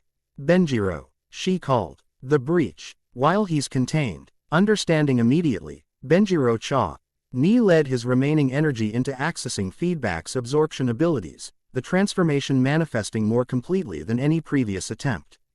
His body reconfigured into the conductoid form, specialized appendages designed to manipulate energy extending from his fingers and head. He directed these toward the dimensional breach, absorbing its sustaining energy into his transformed body. The process created excruciating feedback loops through his nervous system, but he maintained focus, redirecting the absorbed energy in controlled bursts toward the extraction equipment. The overload cascade was spectacular. Equipment exploded in sequences of purple-white energy discharges, each detonation disrupting the harmonic patterns maintaining the breach. The dimensional opening began contracting rapidly, its connection to the other side weakening. Vilgax roared in frustration, chakra flaring violently as he shattered Gwendolyn's sealing cage. Insufficient, he snarled, tentacles whipping toward the breach in attempt to stabilize it manually. Too late. The breach collapsed with an implosion of air, dimensional energies dissipating in concentric rings that temporarily distorted perception for everyone nearby. The backlash severed Vilgax's extra-dimensional power source, leaving him momentarily vulnerable. Benjiro, Hinata, and Gwendolyn capitalized instantly, coordinating a simultaneous attack that combined gentle fist chakra disruption, sealing constraints, and a massive energy discharge from Benjiro's feedback transformation. The combined technique drove Vilgax backward into the ruined extraction equipment, his modified body smoking from overload damage. For a moment, victory seemed within reach, until Vilgax's leader aide activated a device similar to the emergency translocation technology used at Site 7. Reality distorted around both Vilgax and the remaining false guardians, their forms becoming transparent. This setback changes nothing, Vilgax declared as his body began dissolving into interdimensional particles. The convergence has begun. Each barrier breach, however temporary, weakens the entire system. We will claim the remaining anchor points, and the dimensional walls will fall. His final words echoed as the translocation completed, leaving only destroyed equipment and the fading energy signature of their passage.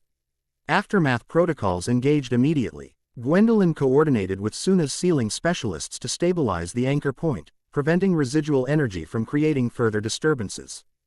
Hinata used her Byakugan to identify damaged dimensional tenketsu points, directing repair efforts to strengthen the boundary network. Benjiro assisted both operations, his transformed state providing energy redistribution capabilities that accelerated the healing process. Hours later, with immediate dangers addressed and reinforcements securing the site, the core team gathered to assess what they had learned. Vilgax, Shikamaru stated, pronouncing the alien name carefully. Your dimensional nemesis has apparently followed you here, or at least his consciousness has. Troublesome doesn't begin to cover it. He's merged with something native to this reality. Benjiro added grimly. Those eyes, the Rinnegan pattern, suggest he's accessed legendary dojutsu abilities somehow. Gwendolyn consulted her clan's reference materials, expression grave. The Rinnegan is associated with Otsutsuki chakra in our oldest texts, beings who themselves may have been dimensional travelers of a sort. If Vilgax's consciousness found compatible genetic material with that lineage, quote, his abilities would transcend normal limitations, Hinata concluded, combining the worst aspects of both realities, power systems. Temari summarized the strategic implications. They've revealed their true objective: complete dimensional convergence through synchronized control of all anchor points. We've prevented them from securing Site 3, but 4 anchor points remain vulnerable. The scope of the threat had expanded dramatically. No longer merely dealing with mysterious observers studying dimensional boundaries, they faced a coordinated assault reality itself, led by a being with intimate knowledge of both the Omnitrix's capabilities and the chakra system's potential. We need to inform the Hokage and Kazekage immediately, Benjiro decided. This goes beyond our original mandate. All villages need to coordinate defense of the remaining anchor points. There's another concern, Gwendolyn added quietly. Vilgax mentioned that EACH temporary breach weakens the entire boundary network, even when we close it afterward. If that's true, we may be fighting a losing battle of attrition. Every engagement, even if we win, potential brings them closer to their ultimate goal. The sobering assessment hung heavy in the air between them.